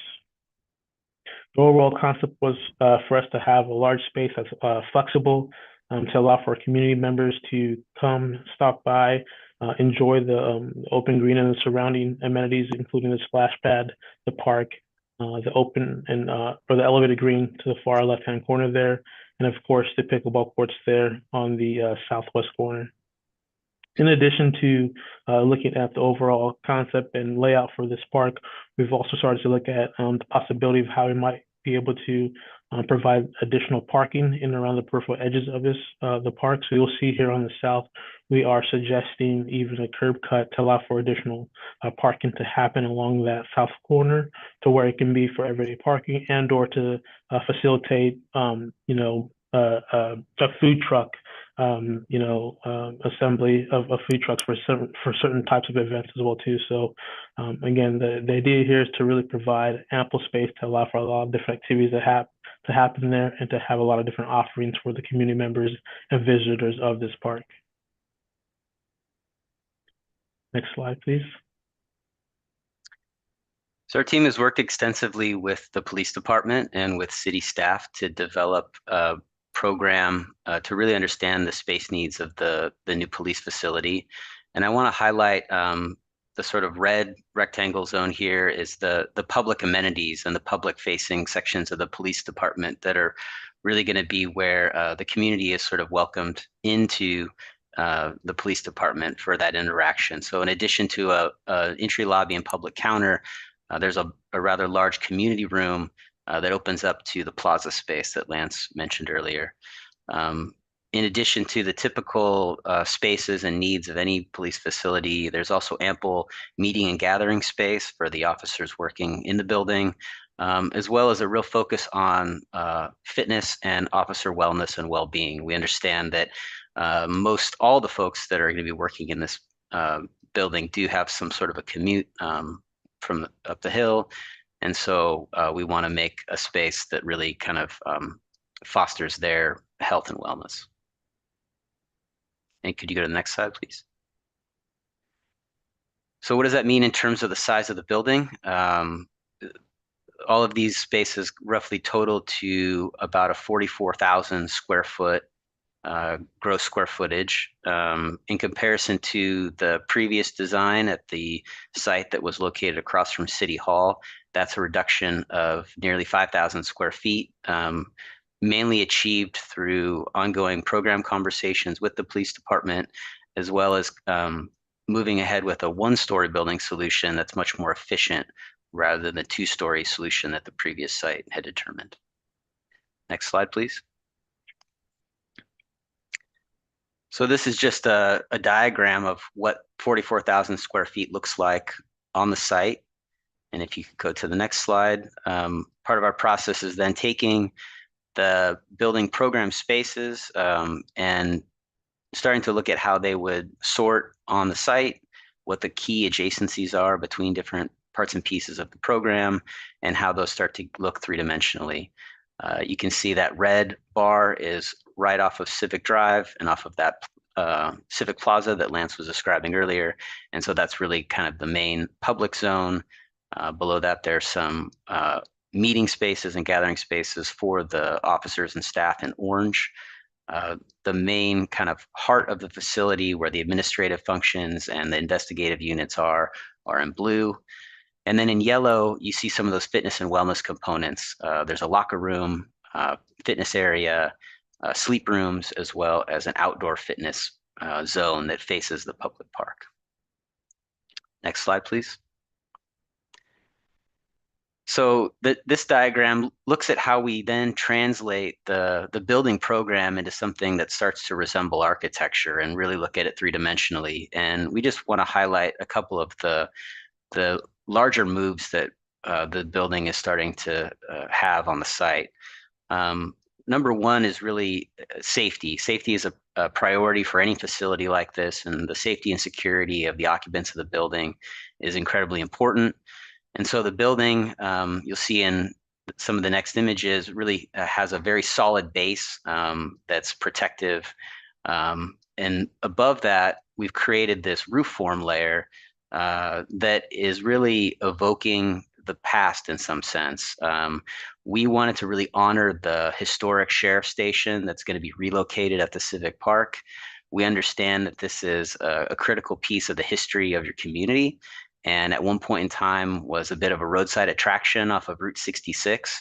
And so we're trying to create a space that has a similar function in your community today and honors some of that architectural tradition through some of the roof forms.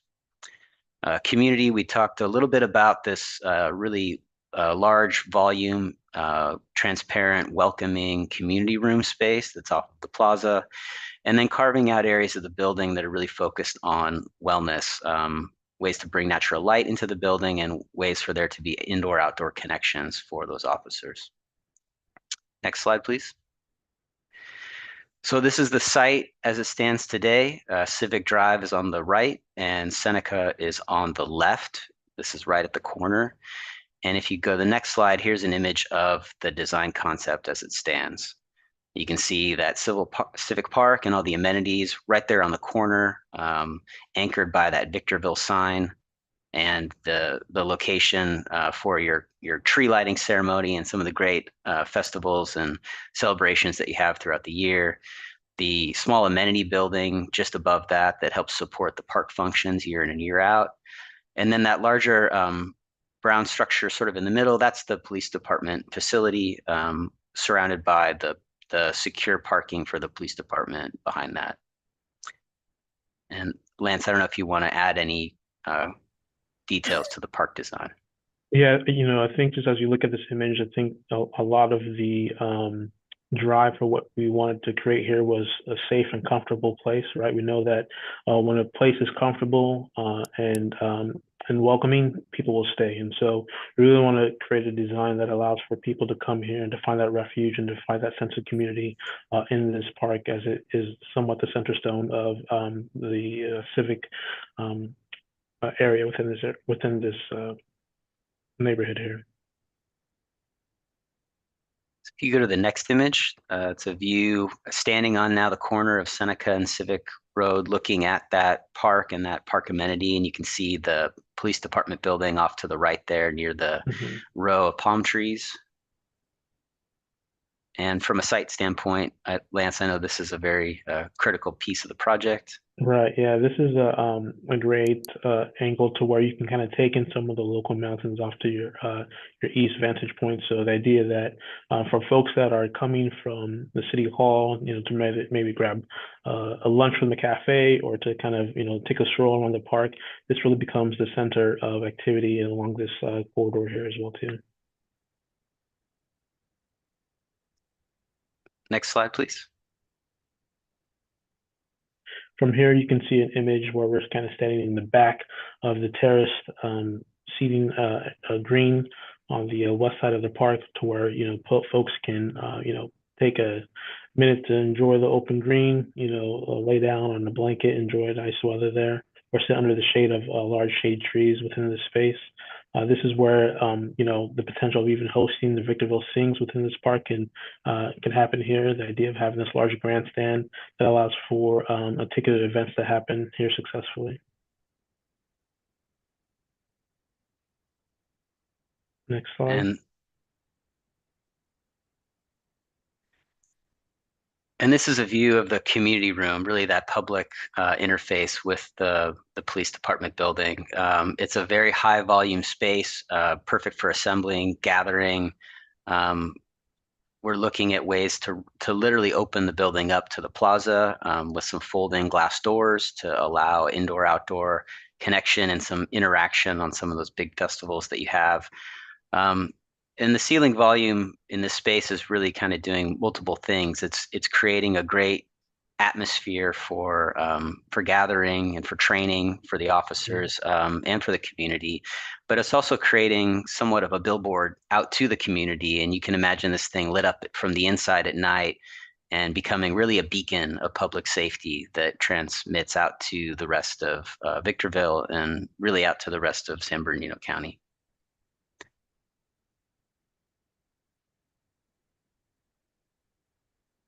So we wanted to give an update as well of the timeline of that environmental process, the CEQA process. As mentioned earlier, that's begun already. It's currently underway.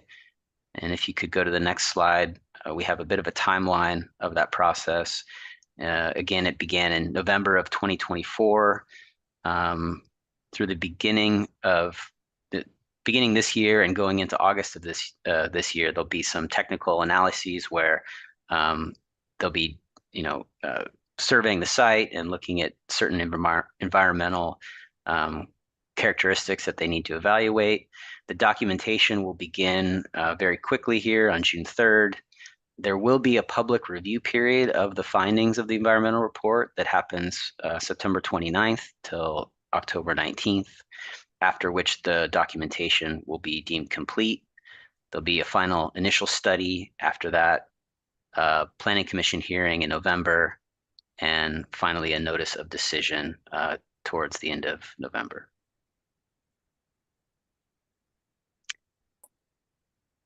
And the next slide, I believe we start to look at the current cost of the project. So this is where the project stood at the previous site in October of 2023. Again, very different design. It was a two-story building, a larger building, nearly 49,000 square feet, but a much smaller civic park because the site literally didn't allow for much of a larger civic park. So at that time, in 2023 dollars, the project was roughly $80 million, so $79,655,952. The next slide gives a snapshot of where we are currently. Our most recent estimate was in March 19th of this year. For the images that you've just seen and that Lance and I described to you. So that total is now standing at $98,699,667. So what increased and sort of why? If you could go to the next slide, we have a column here that sort of tracks that change in cost. I think the short answer is the time factor and escalation. 2023 dollars and 2025 dollars are unfortunately not equal. So although the building itself, we were able to tighten up and be more efficient with the architecture and get some savings there in overall costs, which you see in the green line on the top. The larger site and the cost of developing a much larger site, in addition to the escalation factor between 23 and 25, has led to the majority of the cost increases that we're seeing currently for the project. Some of the items below that, the CEQA process wasn't necessary on the previous site because it had already been developed. So there are some additional cost increases there, in addition to just equipment that's come to light due to more information on the project. So overall, we're looking at an increase from 2023 to 2025 of roughly $19 million.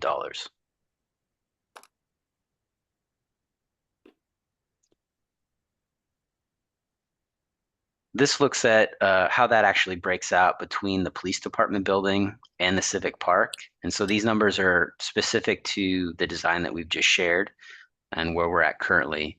And you can see that the building itself, totaling out both the construction costs and all of the quote unquote soft costs, including testing, inspection, furniture, the management fees, and that escalation, that's hovering around $81 million. And then the civic park, all-in cost, construction and soft cost is right around $17 million. So that's the total of that 98,699 broken out into the two main components of the project.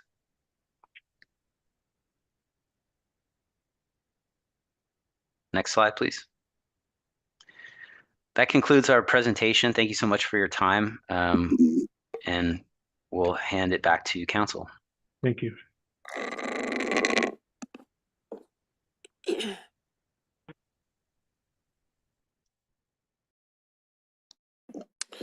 So with that presentation, Madam Mayor, we're at that point in time where with the conceptual, this design has taken all the feedback from all of the stakeholders involved in the process. It's still technically at that conceptual stage, but the next step in the process would be not only to allow the project to go through the the entitlement process, but also then to take the conceptual to construction drawings to where you have final construction drawings that then can be used to actually bid the project. And so this item before you is to present to you where you're at, where we're at, to answer any questions or comments you might have. And then, of course, the recommendation involves proceeding to phase 2, which would be effectively going to the schematic design phase of this project. With that, the author on this item is Tony Camargo. He's been the lead on this project, working directly with the LPA design team along with the police department. We're all available for any questions or comments you might have. Thank you, sir. Madam Clerk, would you please read the recommendation? That the Honorable City Council approve LPA Inc. to proceed with Phase 2 for the schematic design of the new police station and Civic Plaza. Thank you. At this time, we'll do technical questions from Councilmember Godin. Madam Mayor, can I not start first with questions? Is that possible? Okay. Thank you. Councilwoman Jones? Someone's got to start, guys. That's just an unusual request. So, okay, sure. Don't start my time yet. Hold on. I'm trying to not cough. Thank you. So first of all, thank you very much for the presentation. It was very full and it was, and I'm such a visual person, it helped me a lot. So if with any luck, we're going to have a CEQA completed by Thanksgiving. We're assuming that it's going to be a mitigated negative declaration.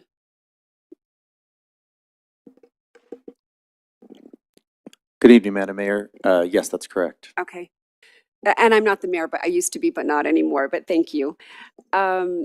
So question, I like the way that this is all designed because it allows for a lot of our community activities that are huge events in our community to take place here, where people can become, I think, more connected with our local law enforcement. I think that's a good thing. Mr. Metzler, do we have, I didn't see anything on here about moving our Veterans Memorial onto the Civic Park. Are we looking to do that? I don't know that we're specifically looking at this particular location. I know we've been evaluating that as a part of potential larger City Hall related project, but nothing directly tied to this project. Are we, well, let me then just ask, are we looking at some point to have our Veterans Day parades be part of this particular area rather than where it is now? Well, I think we certainly could. I'm not sure. Did we look at that specifically as a part of this project? Good evening, Madam Mayor, members of the council. At this time, we haven't visited that. We've been really focused on bringing the memorials that are down on the south end of City Hall over to the City Hall new police station with the Civic Plaza. And also the Christmas tree lighting, that's one of the events that would be held here. But at this time, we haven't visited the Veterans Memorial to help, or to host it here at, the new police station in Civic Plaza. What would it take to give that some thought?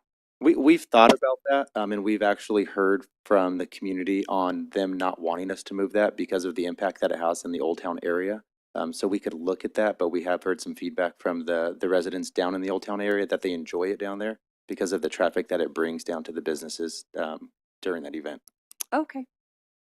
Fair enough. And then for this site, is it, I mean, I'm hoping that there's going to be provision made so that it would be a good place for, I would imagine, monitored visits for social services and foster families, et cetera. Is there any anticipation of being able to do that? Being a safe place for monitored visits or visits in general? Yeah, so the goal is to make this one a destination, but two to have the safe harbors. So if those were to occur, that those would be in place as well. Okay.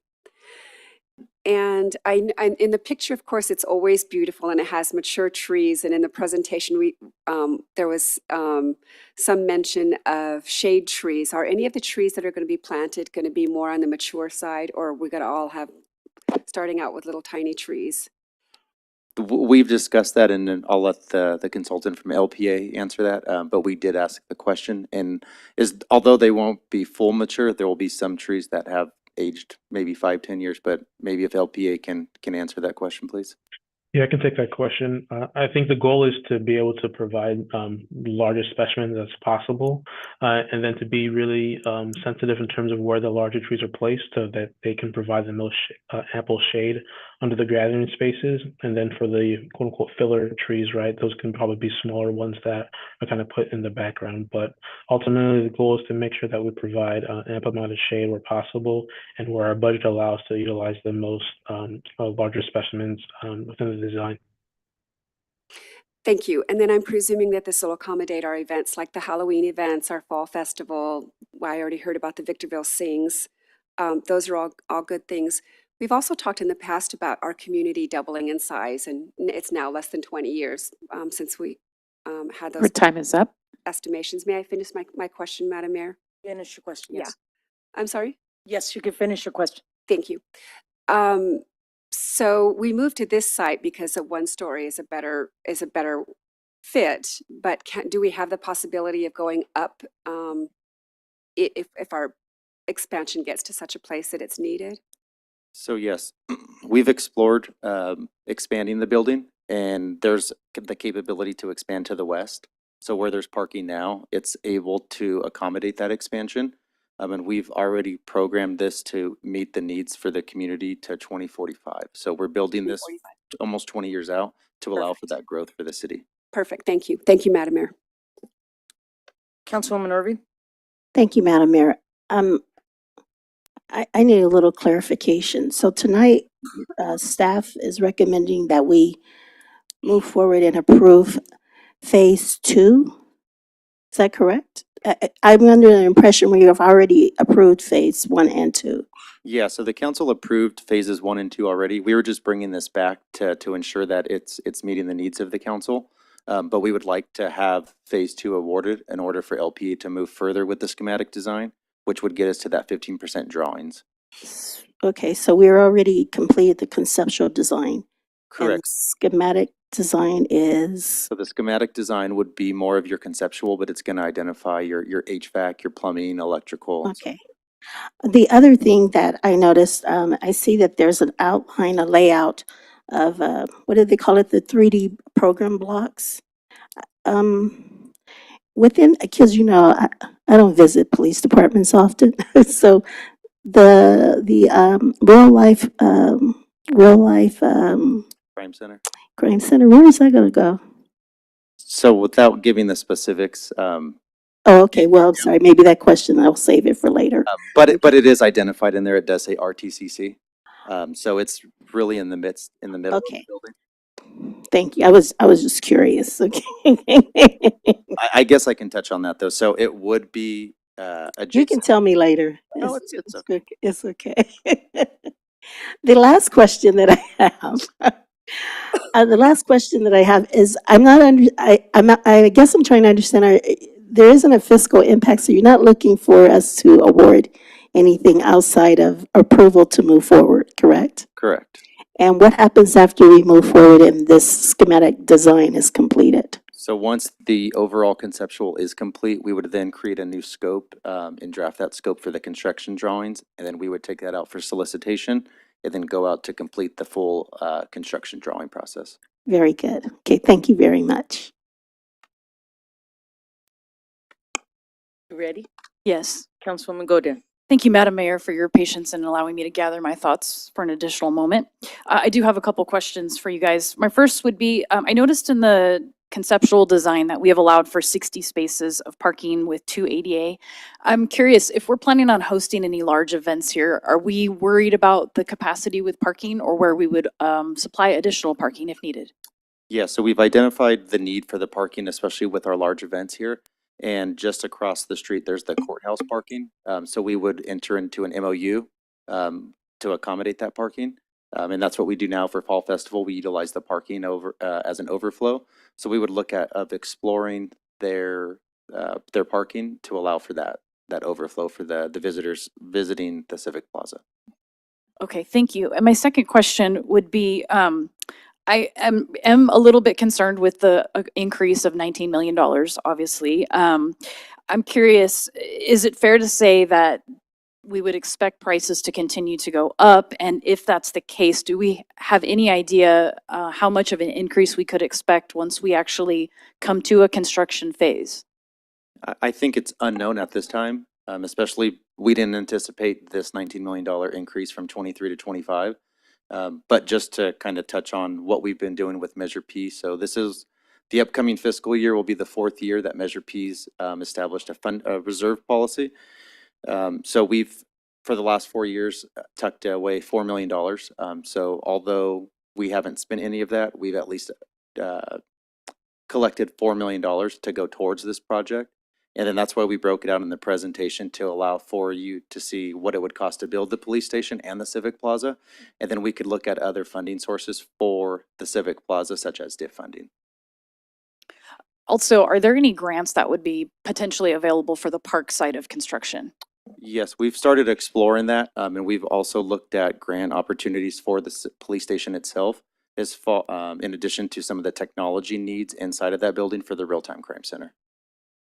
Wonderful. Thank you. That's all I have, Mayor.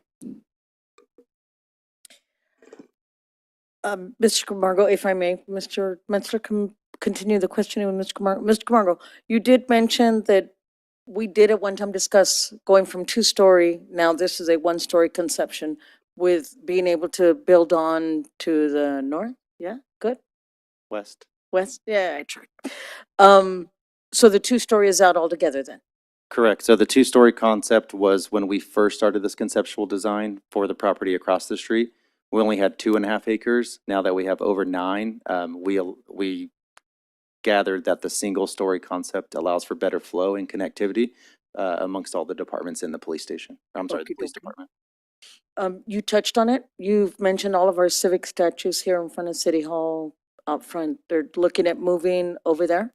Correct. And in the conceptual, I'd have to go back, but there's a part of the walking loop near the sheriff's station. There's a historic trail, and you would see some of those monuments along that trail. When would we discuss there's a jail downtown on E Street that we would like to see over there. So we're beginning the process with the sheriff's station right next door, and that's really what's kind of spearheaded this design. So I think right now we're looking at moving this original sheriff's station over there, just to kind of connect the community from where we started to where we are today. We'd have to figure out which one was first, but okay. What about the color of the building? I don't like the brown. Is this where we discuss at this point, or no, you'll come back with, brown isn't just our color for Victorville. More Yeah, like- no, this is still early in the conceptual, and that color can be changed. And I think right now LPA was really trying to tie it to that historic building, Okay, kind of with that rustic, and that's why you'll see a lot of the metal design on there as well. okay. And you also discussed money put away. Will we start getting into those $4 million to start moving more into phase 2? At this point, we have funding to cover phase 2 for the schematic design. Okay. And it'll be at a later point, and once we identify what that that scope is. And then once the bids come in, we'll identify what the funding source is for that. Thank you very much. I don't know where LPA is located at, but if maybe they could come in person, if we can give them enough notice, they can be here in person. And that's all I have. So at this time, I'll invite a motion for this item. Yes, Madam Mayor, I move that we adopt staff's recommendation as presented on the agenda. Second. But first by Councilwoman Jones, and second by Councilwoman Irving. Councilwoman Jones, comments on the pending motion? I do, thank you. Thank you, Madam Mayor. First of all, thank you very much for the presentation. And Keith Metzler, I really, commend you and your staff. This is a huge undertaking. And I remember the days of early 2019 when I asked for that comprehensive study on where we were in public safety, and one thing led to another. And here we are making ourselves, a community that's going to be able to deal with not only what we're dealing with now, but 20, 30 years from now. So hats off to you. I think we're in a good place. We have a long way to go. But I think this is going to be something that our law enforcement can be proud of, and I want them to be happy with where they come to work to every day. They have a job that is highly stressful, and it will be nice for them to come to a place where it gives them a little bit of leg room, maybe a little bit of breathing room, and a nice environment to go to. And I think it's a great place. It's going to be a great place for our community, our kids out there playing, and I think it's a good thing for kids and families to be able to see an environment where it's our courthouse, our city hall, our police department, that these are all good parts of our community, and they don't need to be afraid or intimidated, that this is part of family. So thank you very much, Mr. Metzler. Councilwoman Irving? Yes, I just wanted to say, I think this was a great presentation and that I am pleased so far. I find the design to be very inviting and family friendly. And I am very excited that we are that we are talking about moving forward. Thank you. Councilwoman Godin? Thank you, Madam Mayor. Yes, I echo my fellow council members. I'm excited to see this move forward as well. And I think the patience of our officers and deputies who are making do with the building that they're currently in, and I know that they're ready to be able to stretch their arms and legs out a little bit. So we're excited to move this forward. Mr. Metzler, to you and staff, some of us might not be here to see it open. With a $100 million price tag, I think is going to raise. It's going to be a task that I have a feeling that you and staff are going to be able to take, and we'll come out ahead. But I thank you very much to everything you guys have done to this point to get us here. Thank you. Madam Clerk, will you take the vote? Councilmember Godin. Yes. Councilmember Irving. Yes. Councilmember Jones. Mayor Becerra. Yes. Motion passes with Mayor Pro Tem Harriman being absent. Thank you very much. Item 15, award of construction agreement for SCADA site alarms. It's an acronym, right? SCADA. Okay. Mr. Metzler, would you kindly introduce this item? Thank you, Madam Mayor and members of the council. This item is basically allowing for the installation of additional security system monitors at a variety of different locations that comprise our domestic water system. And this item really is only being brought forward because we do work with Apple Valley Communications and the aggregate relationship we already have existing. This item would effectively exceed the city manager's purchasing authority. So it's really for that reason why this item is coming before you. And so with that, the item has been authored by your Director of Public Works and Water, Mr. Doug Matthews, who's here, and available for any questions or comments you might have. Thank you. Madam Clerk, would you please read the recommendation? That the Honorable Board of Directors award a construction agreement to Apple Valley Communications, Inc. in the amount of $31,653.52 for the installation of the SCADA site alarms, project number ESC 25-100. Thank you. At this time, we'll do technical questions from Councilmember. Councilmember Irving? No questions. Thank you. Councilwoman Godin? I have none, thank you. Councilmember Jones? None, thank you. And I have none. I'll invite a motion for this item. Motion to adopt staff's recommendation as presented on the agenda. Second. I have no comments on the pending motion. Councilwoman Irving, comments? Thank you, ma'am. Councilwoman Godin? None, thank you. Councilwoman Jones? None. Madam Clerk, will you take the vote? Councilmember Godin, Yes. Councilmember Irving, Yes. Councilmember Jones, Mayor Becerra. Yes. Motion passes with Mayor Pro Tem Harriman being absent. We've now taken action to approve staff's recommendation as presented on the agenda. Item 16, Advanced Metering Infrastructure Project Contract Award and Amendment Number 1 to the Neptune 360 Software General Service Provider Standard Agreement. Mr. Metzler, would you kindly introduce this item? Thank you, Madam Mayor, members of the council. This item continues with the furtherance of our AMI infrastructure by adding to it, and we're really at the final phase. So it's been a long work in progress to get to this point where we're at the final phase to install components that will allow ultimately a fully automated interface between our water meters and our control system. And so as the final phase involves the installation of towers and data collectors so that all of the meters throughout our system, almost 40,000 meters, can be read and accessed remotely. And so with that, we do have Mr. Doug Matthews, who is the author on this item, as well, Director of Public Works and Water, and he's available for any questions or comments you might have. Thank you. Madam Clerk, would you please read the recommendation? That the Honorable City Council Board of Directors adopt resolution number VWD 25-009, waiving competitive bidding requirements pursuant to Victorville Municipal Code Section 2.28.230, designating Ferguson Enterprises LLC as the sole source vendor for the Advanced Metering Infrastructure Network installation, project ESC 25-035, award a construction and professional services provider agreement to Ferguson Enterprises LLC in the amount not to exceed $739,070 for project number ESC 25-035, which includes installing elevated towers, placing gateway data collectors at designated locations, and integrating the necessary IT infrastructure as part of the final phase of Advanced Metering Infrastructure AMI System project, and approve amendment number 1 to the General Services Provider Standard Agreement with Ferguson Enterprises LLC for Neptune 360 software services, increasing the total compensation amount by $184,763.78 for a total contract amount not to exceed $250,533. Thank you. At this time, we'll do technical questions from council members. Councilmember Jones? None, thank you. Councilmember Godin? I have none, thank you. Councilmember Irving? Yes, I do have a question. Quickly, can someone explain to me why we're being asked to waive competitive bidding requirements? Thank you, Madam Mayor and members of the council. I'm going to actually call Doug Matthews, Director of Public Water, to answer that.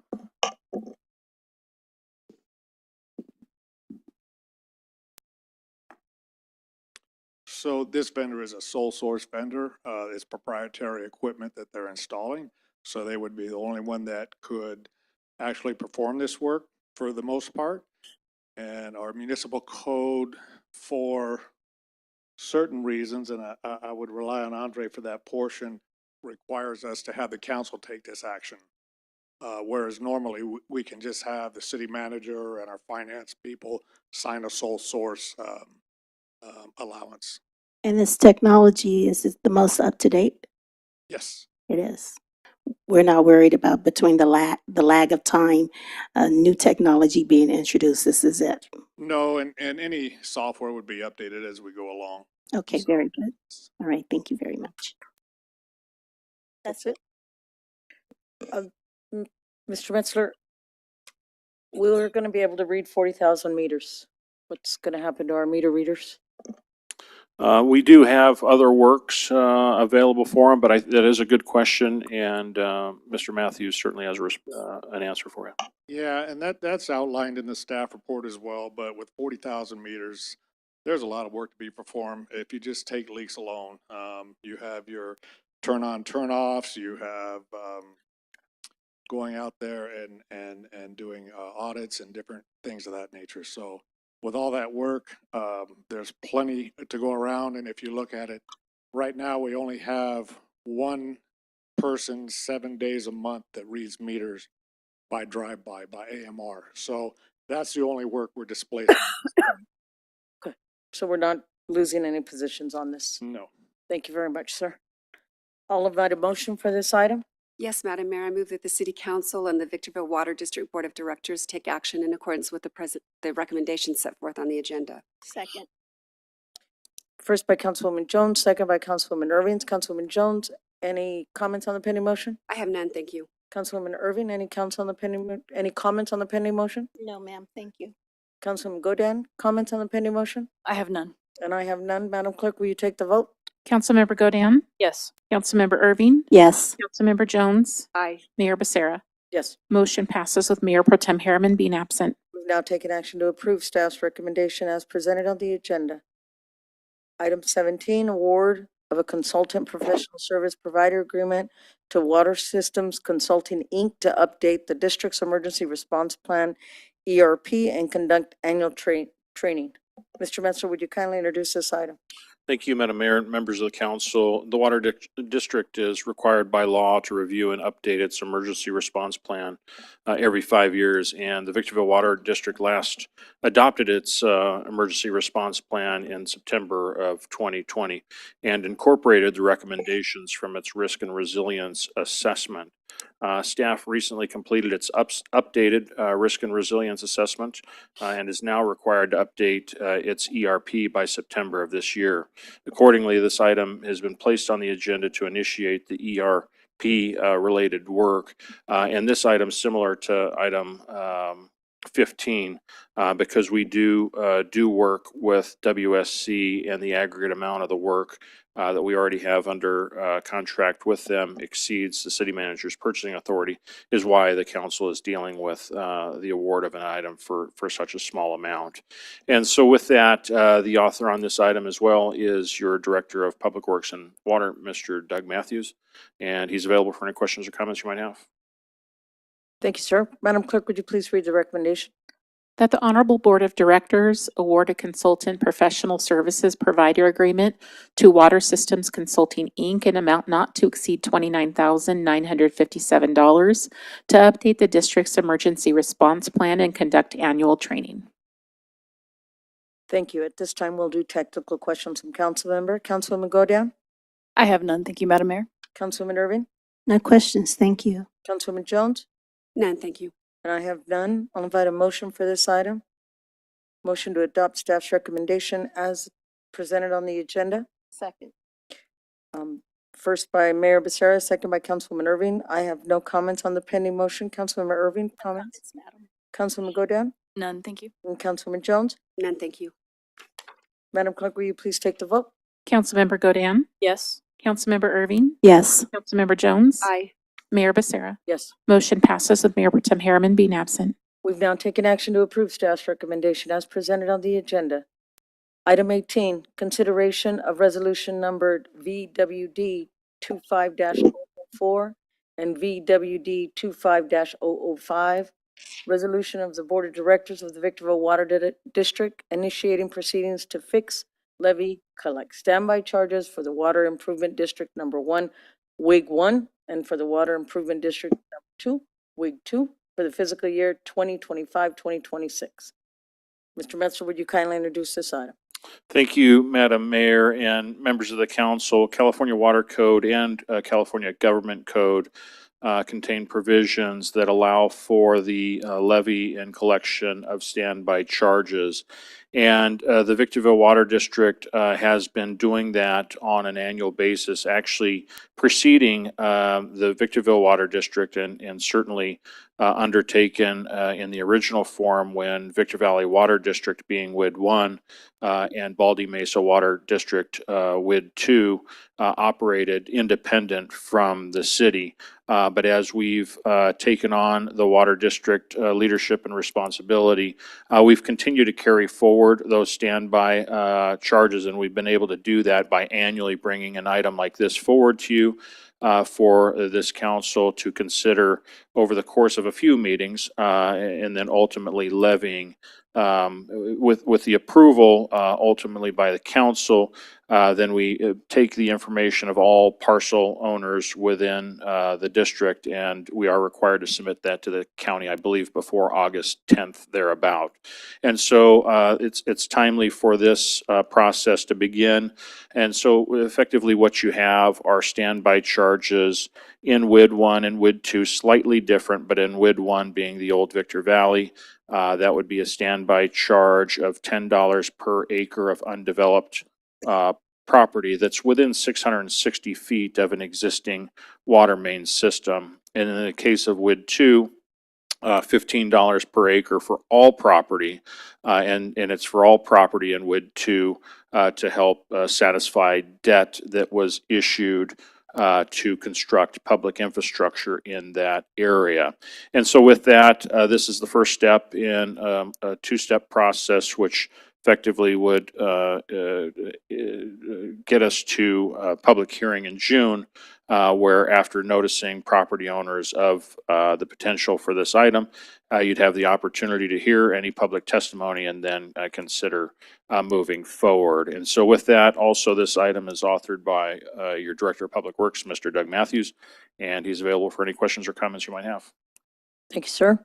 Madam Clerk, would you please read the recommendation?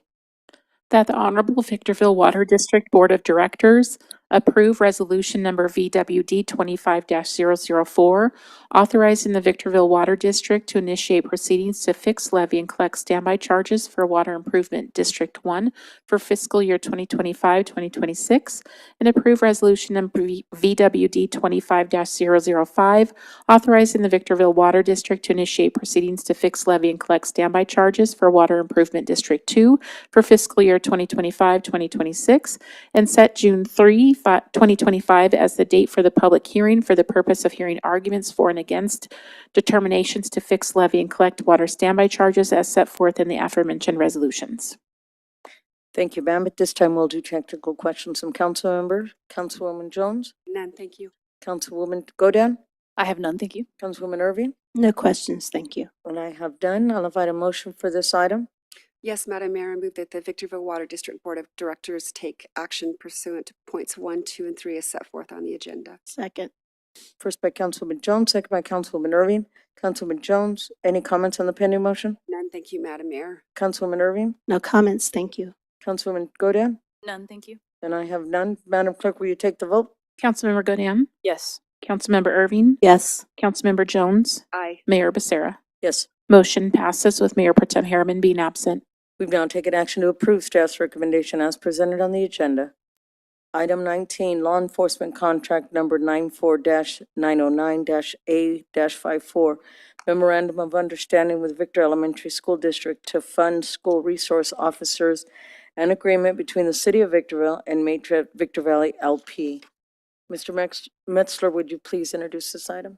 Thank you, Madam Mayor and members of the council. Since 1963, the City of Victorville has contracted with the San Bernardino County Sheriff's Office for police services to satisfy the law enforcement needs for the residents of the City of Victorville. And Schedule A serves as the document that actually amends that original contract and establishes the forthcoming level of service. And so with that, this schedule establishes a staffing count that's before you of approximately 146 bodies, 146 people, while among the personnel, this contract includes 103 sworn personnel.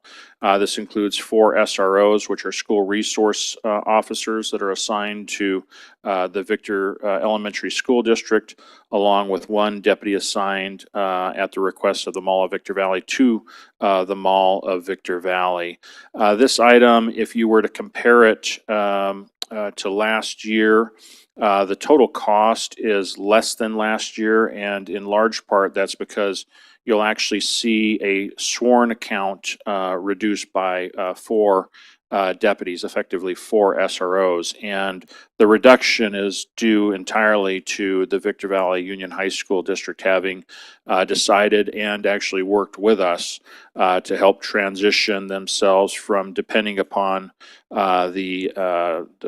this Schedule A and our agreements with them for SROs. They had decided to start their own police department. So effectively, what we've done in coordination with them is in this contract remove those 4 SROs that would have otherwise been assigned to Victor Valley Union High School District, and we're effective July 1st, bringing those 4 SROs back into vacant positions that are on the books here at Victorville Station. So we'll continue to retain those bodies, but if you were to compare apples to apples, the count appears as if we're 4 deputies shy of last year.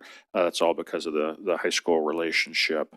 And so with that, I think it's also important to note that notwithstanding the reduction in price of $1.3 million versus last year, this is a negotiation year, and so the contract price that you have before you is what's known at this time of $36.65 million. When you see the budget presentation on Thursday, you'll see a number closer to $40 million because we've actually put a guesstimate, if you will, as to where the contract may end up after SEBA completes its negotiation with the county for its labor relations or relationship. As we're currently advised by the sheriff, the labor group is actively negotiating with the county for this upcoming contract year, but nothing is known enough to be able to calculate exactly what the effect is going to be. And we'll effectively see the effect probably later in the fiscal year through an amendment to this Schedule A. And so with that, this item was authored by myself, but certainly I rely very heavily upon Tony Camargo, the Deputy City Manager, who helps serve as point on the sheriff relationship with me. We're both available for any questions or comments you might have. Thank you, sir. Madam Clerk, would you please read the recommendation? That the Honorable City Council approve the 54th Amendment to Law Enforcement Contract Number 94-909-A-54 for the period of July 1, 2025 through June 30th, 2026, and authorize the mayor or her designee to process all documents required for this agreement. Approve the memorandum of understanding by and between the City of Victorville and the Victor Elementary School District for the same period to fund school resource officers, and authorize the city manager or his designee to process all documents required for the agreement. And approve the agreement by and between the City of Victorville and Macerich Victor Valley LP for 1 deputy, and authorize the city manager or his designee to process all documents required for the agreement. Thank you, ma'am. At this time, we'll do technical questions from council member. Councilmember Irving, I don't have any questions, thank you. Councilwoman Jones, None, thank you. Councilwoman Godan, I have none, thank you. and I have none. At this time, I'll invite a motion for this item. Move to adopt staff recommendation as to points 1, 2, and 3 as presented on the agenda. I'll second. Councilwoman Godan, any comments on the pending motion? I have none, thank you. And I have none. Councilwoman Irving, comments on the pending motion? Thank you. Councilwoman Jones, comments on the pending motion? None, thank you. Madam Clerk, will you please take the vote? Councilmember Godan? Yes. Councilmember Irving? Yes. Councilmember Jones? Aye. Mayor Becerra? Yes. Motion passes with Mayor Pro Tem Harriman being absent. We've now taken action to approve staff's recommendation as presented on the agenda. Item 20, Selection Committee's appointment to the Measure P Oversight Committee. Mr. Metzler, would you kindly introduce this item? Thank you, Madam Mayor, members of the council. As you all know, the Measure P Oversight Committee was established effectively by resolution back in October 2020, really as a precursor to an anticipated approval of the Measure P. And with Measure P having been approved in the November election of 2020, we've put in place an oversight committee really for 2 reasons, and that's to evaluate the budgeted amounts that are being presented to the council, whether or not they fulfill the intent of Measure P. And then also at a point in time when the audit is complete to actually determine and evaluate if the actual expenditures were spent consistent with the intent of Measure P. And so with that, we've been operating with that committee in place. We do have one current vacancy that exists on that committee, and consistent with the provisions included in our resolution, we've actually undertaken a solicitation to fill the spot that requires a member from education.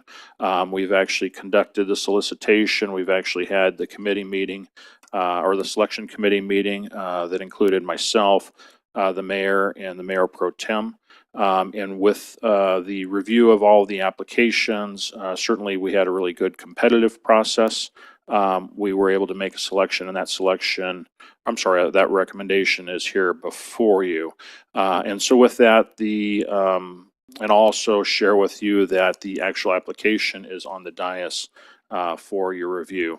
This item has been authored by your Deputy City Manager, Mr. Tony Camargo, and he's available for any additional questions or comments you might have. Thank you very much. Madam Clerk, would you please read the recommendation? That the Honorable City Council appoint Dr. Michael Arteaga, Resident Member of Education, to the Measure P Oversight Committee. Thank you. At this time, we'll do technical questions from council members. Councilmember Jones? I don't have any questions. Thank you, Madam Mayor. Councilwoman Godin? I don't have any. Thank you. Councilwoman Irving? No questions, thank you. What I have done, I'll invite a motion for this item. Yes, Madam Mayor, I move to appoint Dr. Arteaga to the Measure P Oversight Committee as a resident member of education. Second. I have a first by Councilwoman Jones, a second by Councilwoman Irving. Councilwoman Jones, any comments on the pending motion? I do. I want to thank everyone that applied for this position. I understand that we had very well-qualified individuals. Dr. Arteaga seems to have a myriad experience in many different areas and has certainly contributed a lot to community. So I think he's going to be an asset to our city. Thank you, Madam Mayor. Councilwoman Irving, any comment on the pending motion? I just wanted to say that I just got a chance to peruse Dr. Arteaga's application, and he seems that he is well qualified and suited for the position. And if he is approved, congratulations to him. I think he will be an asset to the Measure P Oversight Committee. Thank you.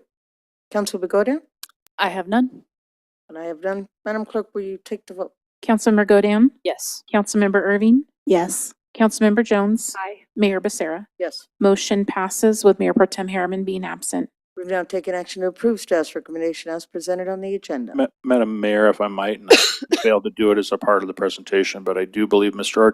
Arteaga is here in the audience. Oh. I believe that's him in the 1, 2, 3, 4, 5th row. Congratulations. We're happy to have you. I think. Thank you. Thank you. Thank you.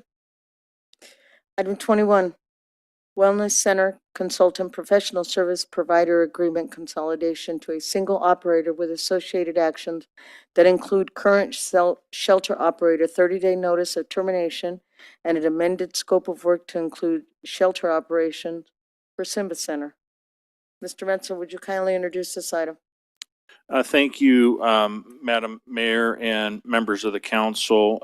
If you can believe it, it's already been a couple of years since we actually completed the last solicitation for a service provider for the then envisioned grand opening of the Wellness Center. As we all know, the Wellness Center actually did open finally in December of 2023, and it was able to open with the head start that we gave to actually bringing on a couple of operators. One is the shelter operator, which is a company known to us as Hope the Mission, but then also a second provider being the provider that provides wraparound and medical support services, which is the Simba Center.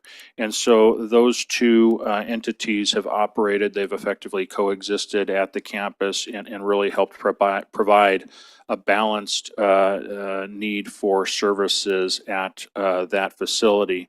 But even envisioned before we made that selection in 2023 of the two providers, there was a vision and always had a vision of trying to have one single provider run the collective operation.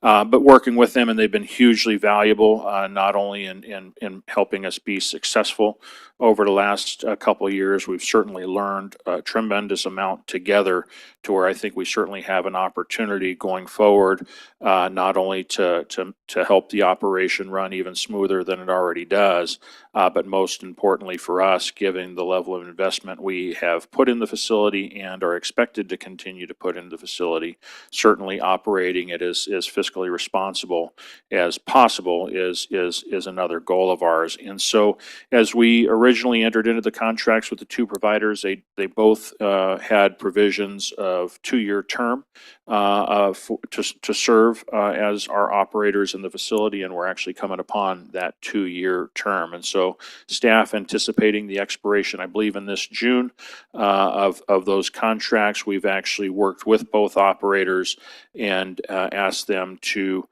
consider submitting for a renewal and in the format of being a single provider. And so they've done that. We've effectively completed the competitive process. And with that, we have a recommendation before you to award to a single professional service provider model, being the Simba Center. And so with that, the author on this item is Mr. Alex Hadigi. William Lamas, of course, as you know, is hugely instrumental in leading the day-to-day oversight of those activities. Certainly available for any questions or comments, unless, of course, did you guys have a brief presentation or no? Okay, so those gentlemen are certainly available for any questions or comments you might have. Thank you, sir. Madam Clerk, would you please read the recommendation? That the Honorable City Council take the following actions. Approve the transition from a dual operator model to a single operator model. Authorize the city manager to issue a 30-day notice of service termination to Hope the Mission per the terms outlined in the existing consultant professional services provider agreement. Approve a consultant professional services provider agreement with Simba Center for a 36-month term and an amount not to exceed $8,931,792.50 to serve as the sole shelter operator of the Wellness Center and expend encampment resolution funding rounding 3 over a 24-month period in an amount not to exceed $1,374,920, effective July 1, 2025. Authorize non-substantive changes to the consultant professional services provider agreement, if necessary, as agreed upon by the city manager and city attorney, and direct staff to initiate and oversee a comprehensive transition plan ensuring uninterrupted client services in compliance with shelter operational standards. Thank you, ma'am. At this time, we'll do technical questions from council members. Councilman Godin? Thank you, Madam Mayor. It's my understanding that the employees from Hope the Mission will have an opportunity to apply for the positions that will be coming available through Simba Center. Is that correct?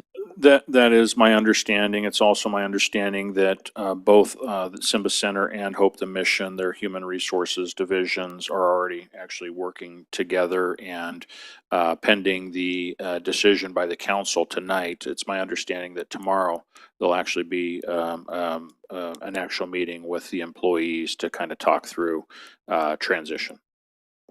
Okay, thank you. That's all. Councilman Jones? That was my main question, and follow-ups would have been around that. Is there anything else that, I mean, I can see from the staff report that there's considerable savings, and I'm not sure why that is, other than Hope the Mission just has a different organizational structure. Is the city going to need to do anything to, will we need to provide any additional city staffing in addition to our current team? Okay, all right, thank you. Thank you, Madam Mayor. Councilman Irving? Yes, I too had a similar concern as Councilmember Godin regarding employees with Hope the Mission, but I am happy that this item is under consideration. I'm just trying to peruse the staff report. I know that Simba Center has expanded its services to nearby cities. Can you refresh my memory? What cities are those? The cities, I know them to be working in is in Fontana, and I believe they've either started in Ontario or they're about to start in Ontario. So those are the two cities that. Okay, all right, thank you. Thank you. That's it, Madam Mayor. Thank you. And if I might, just to generalize, I believe it was Councilwoman Jones's question about the difference in cost between the two. So speaking to it generally, and certainly it's one of the things that really is unique, but I think it's also one of those things that's actually being modeled in some of the other jurisdictions. Finding an entity like Simba Center, their business model is different than your traditional shelter operator, and in large part because they're bringing in the medical component, which has its own business model attached to that. And of course, with the medical component, certainly they become eligible for other assistance programs, including being able to get Medicare reimbursements. So that's a very unique element that actually really helps add an additional revenue structure, if you will, to the collective operation. So I think certainly there's uniqueness in what they bring to the table, and that's probably the biggest reason why they found themselves more competitive in this process. Thank you, sir. My question has to do with our employees, Mr. Lamas, and how many employees do we have on site?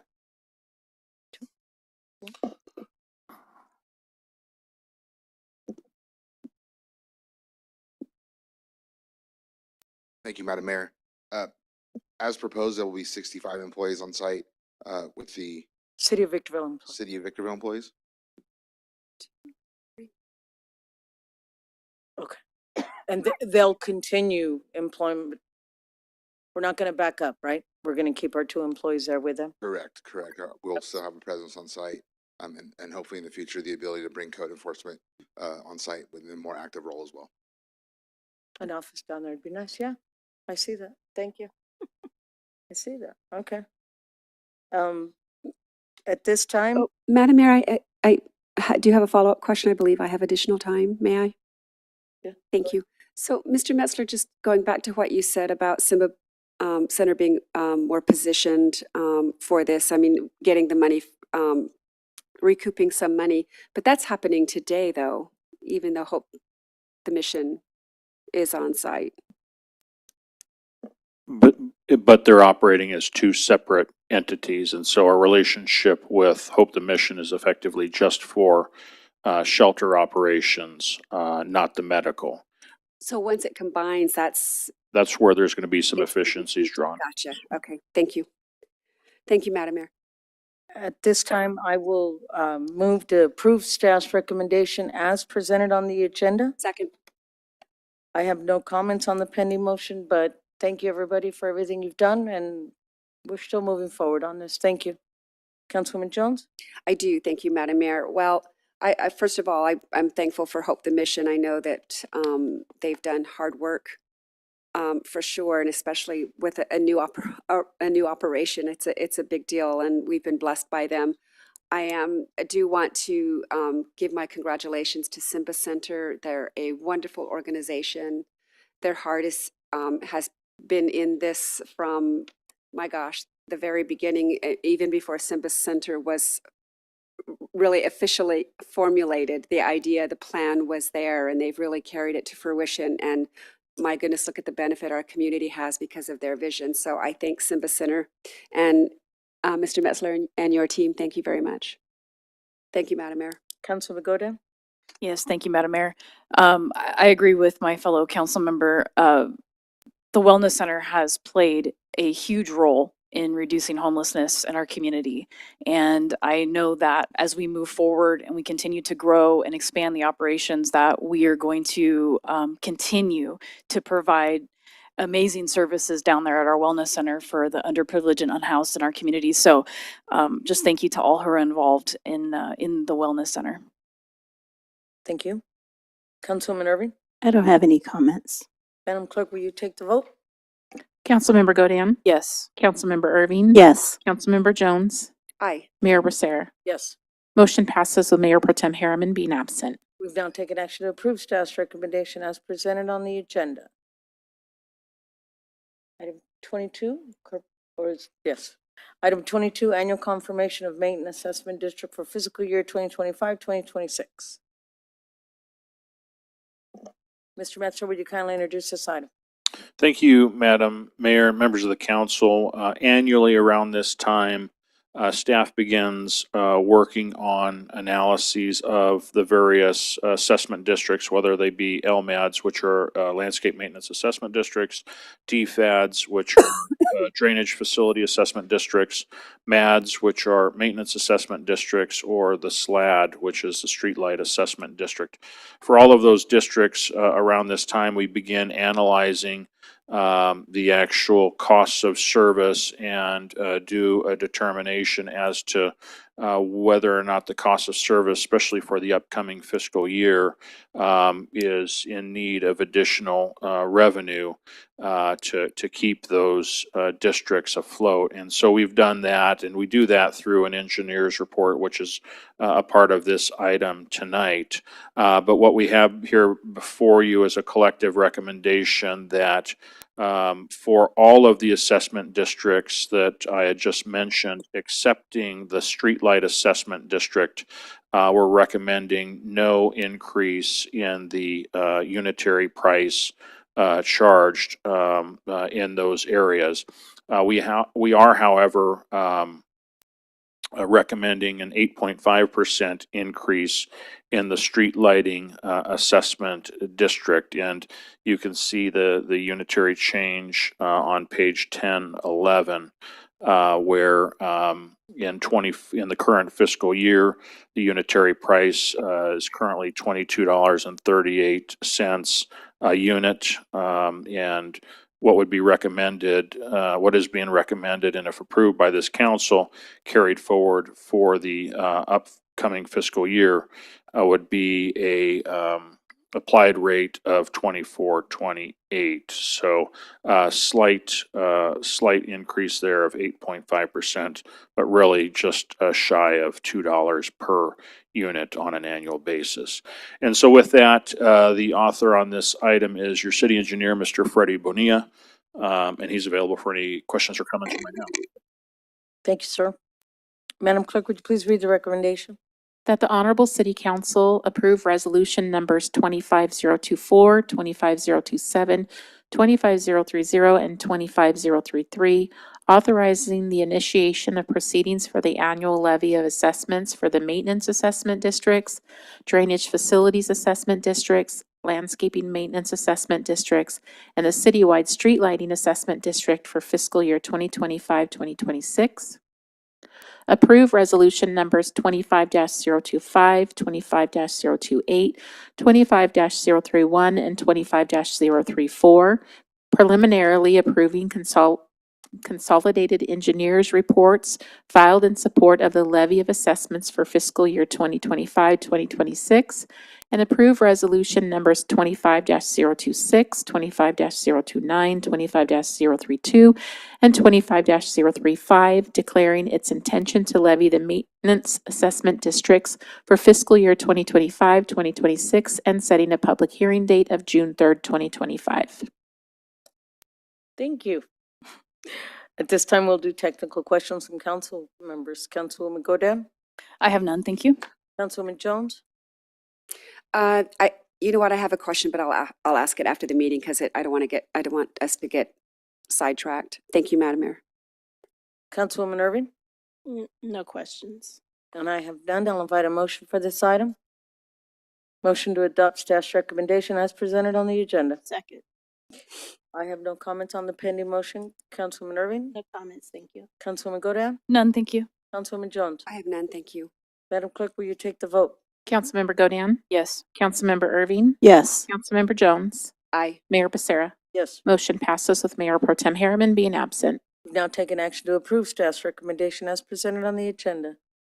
Discussion and possible action to require each board, commission, and committee to develop its own code of conduct, which includes standards related to administrative procedures, communication protocols, and conflict of interest provisions. Member Godin, since this is your item, would you like to introduce it? Yes, Madam Mayor, thank you. As council is aware, while our city policies and procedures manual provides some general guidance on meeting procedures and administrative operations, it does not offer clear or detailed expectations around individual member conduct. It also lacks direction on how to address behavioral issues or conflicts that may arise within our boards, commissions, and committees. This item aims to address that gap by giving each advisory body the responsibility to develop its own code of conduct tailored to its specific functions with required provisions for administrative procedures, communication protocols, and conflict of interest standards. Each draft would be submitted to the city attorney and the city clerk for review. The city attorney could then distribute to the city council for comment. Once that has been completed and comments incorporated into the item would come back to the city council for review and formal approval, ensuring alignment with the city's broader policies. I would respectfully ask for the council's support on this item, and I welcome any discussion or feedback from my colleagues. Madam Mayor, when appropriate, I'm prepared to offer a motion. Thank you very much. Mr. Metzler, do you have anything further you'd like to add? Nothing further at this time. Thank you, sir. Madam Clerk, would you please read the recommendation? Any action is at the discretion of your honorable city council. Thank you. At this time, we'll do technical questions from council members. Councilwoman Jones? I have no questions. Councilwoman Irving? I have one question. To your knowledge, are there any commissions or committees right now that don't have their own code of conduct? Yes, it's my understanding that none of them have a code of conduct. What they do have is in our current city council policy and procedures manual, which is attached to the agenda. But I mean, they have procedures and protocols that they utilize to conduct their meetings, correct? Not that I'm aware of. Okay. Can someone clarify that for me? Doesn't the planning commission have that in place? The Planning Commission has rules. In fact, we've got some attached to this item.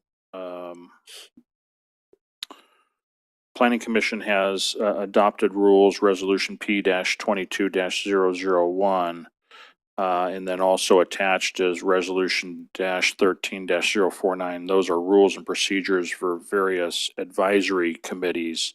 So they have their own rules. Just going through some of the Planning Commission rules. They certainly have a section in there that deals with the selection of the chairman and vice chair, the staff to the Planning Commission.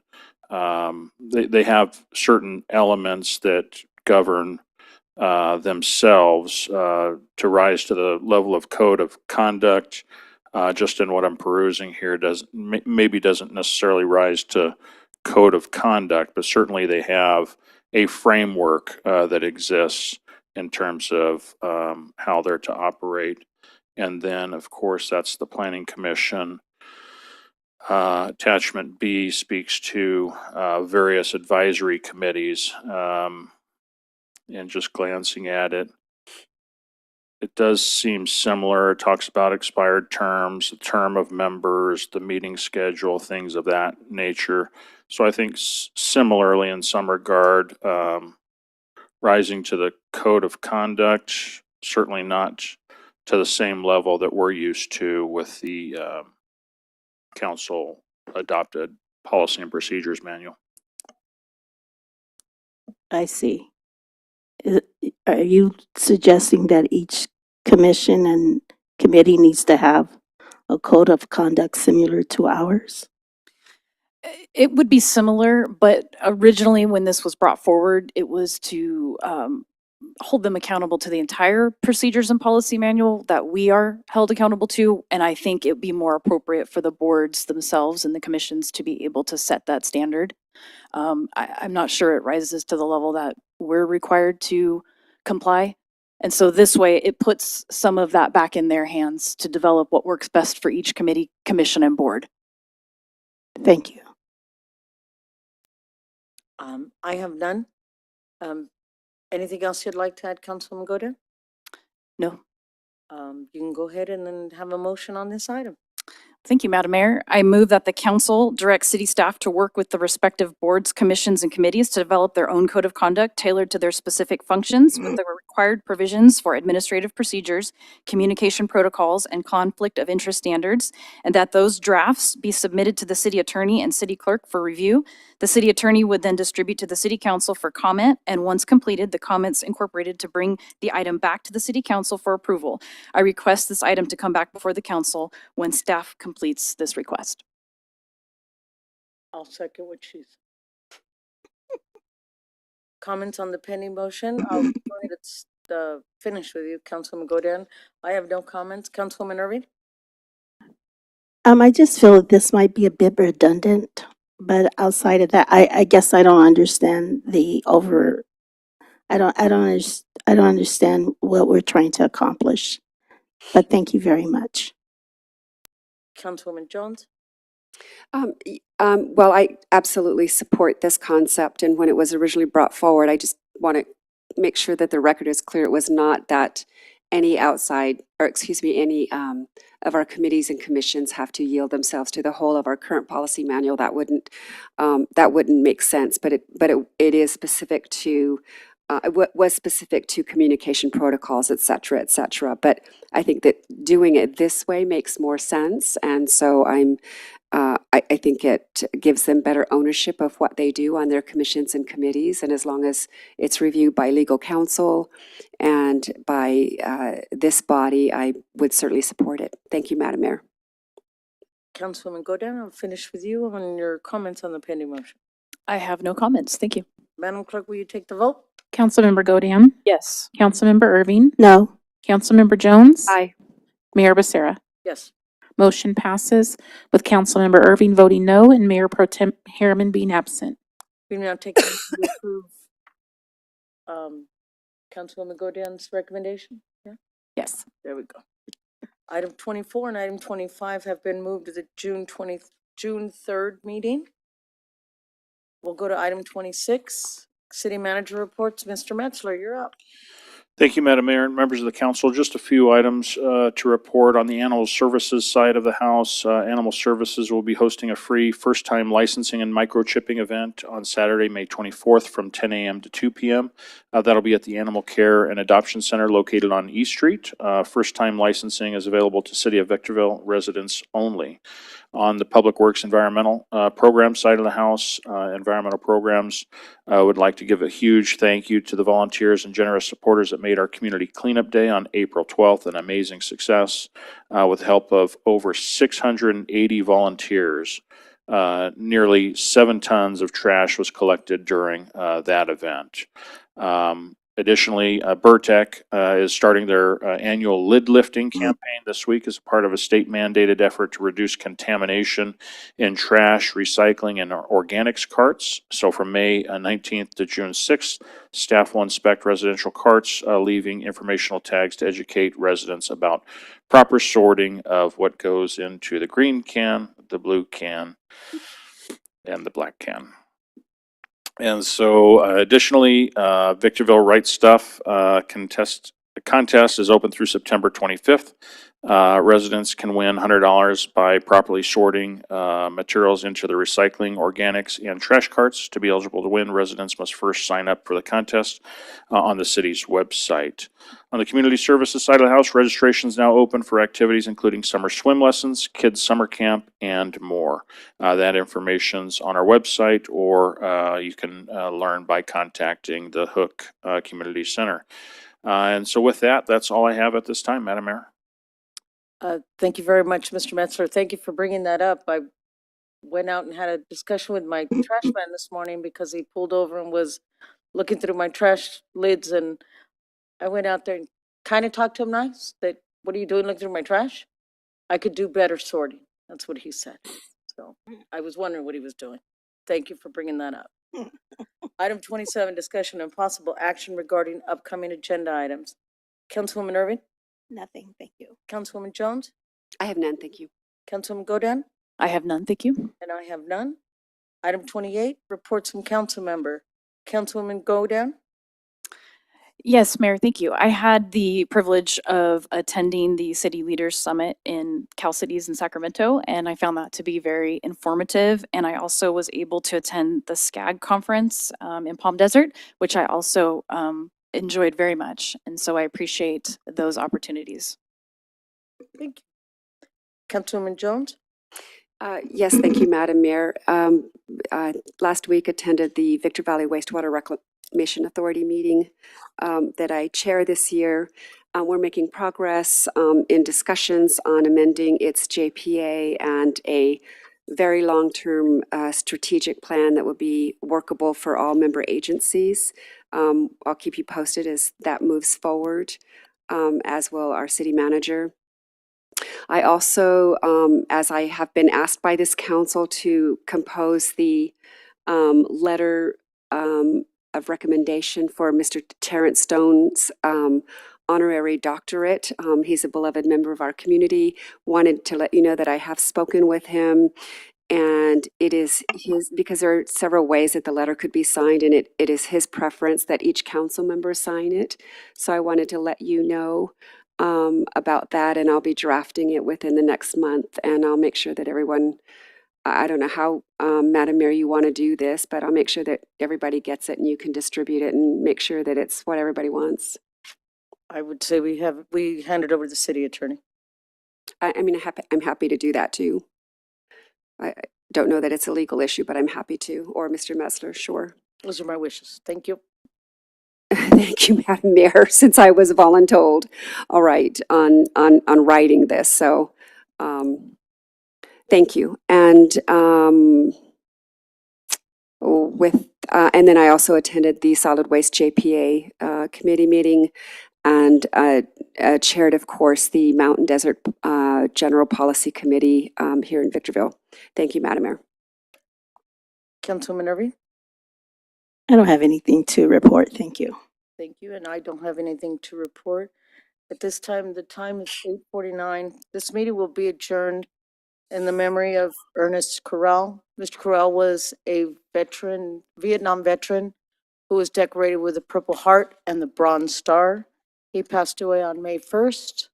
I was a lifelong resident of the city of Victorville. May he rest in peace. The time is 8:49. This meeting's adjourned.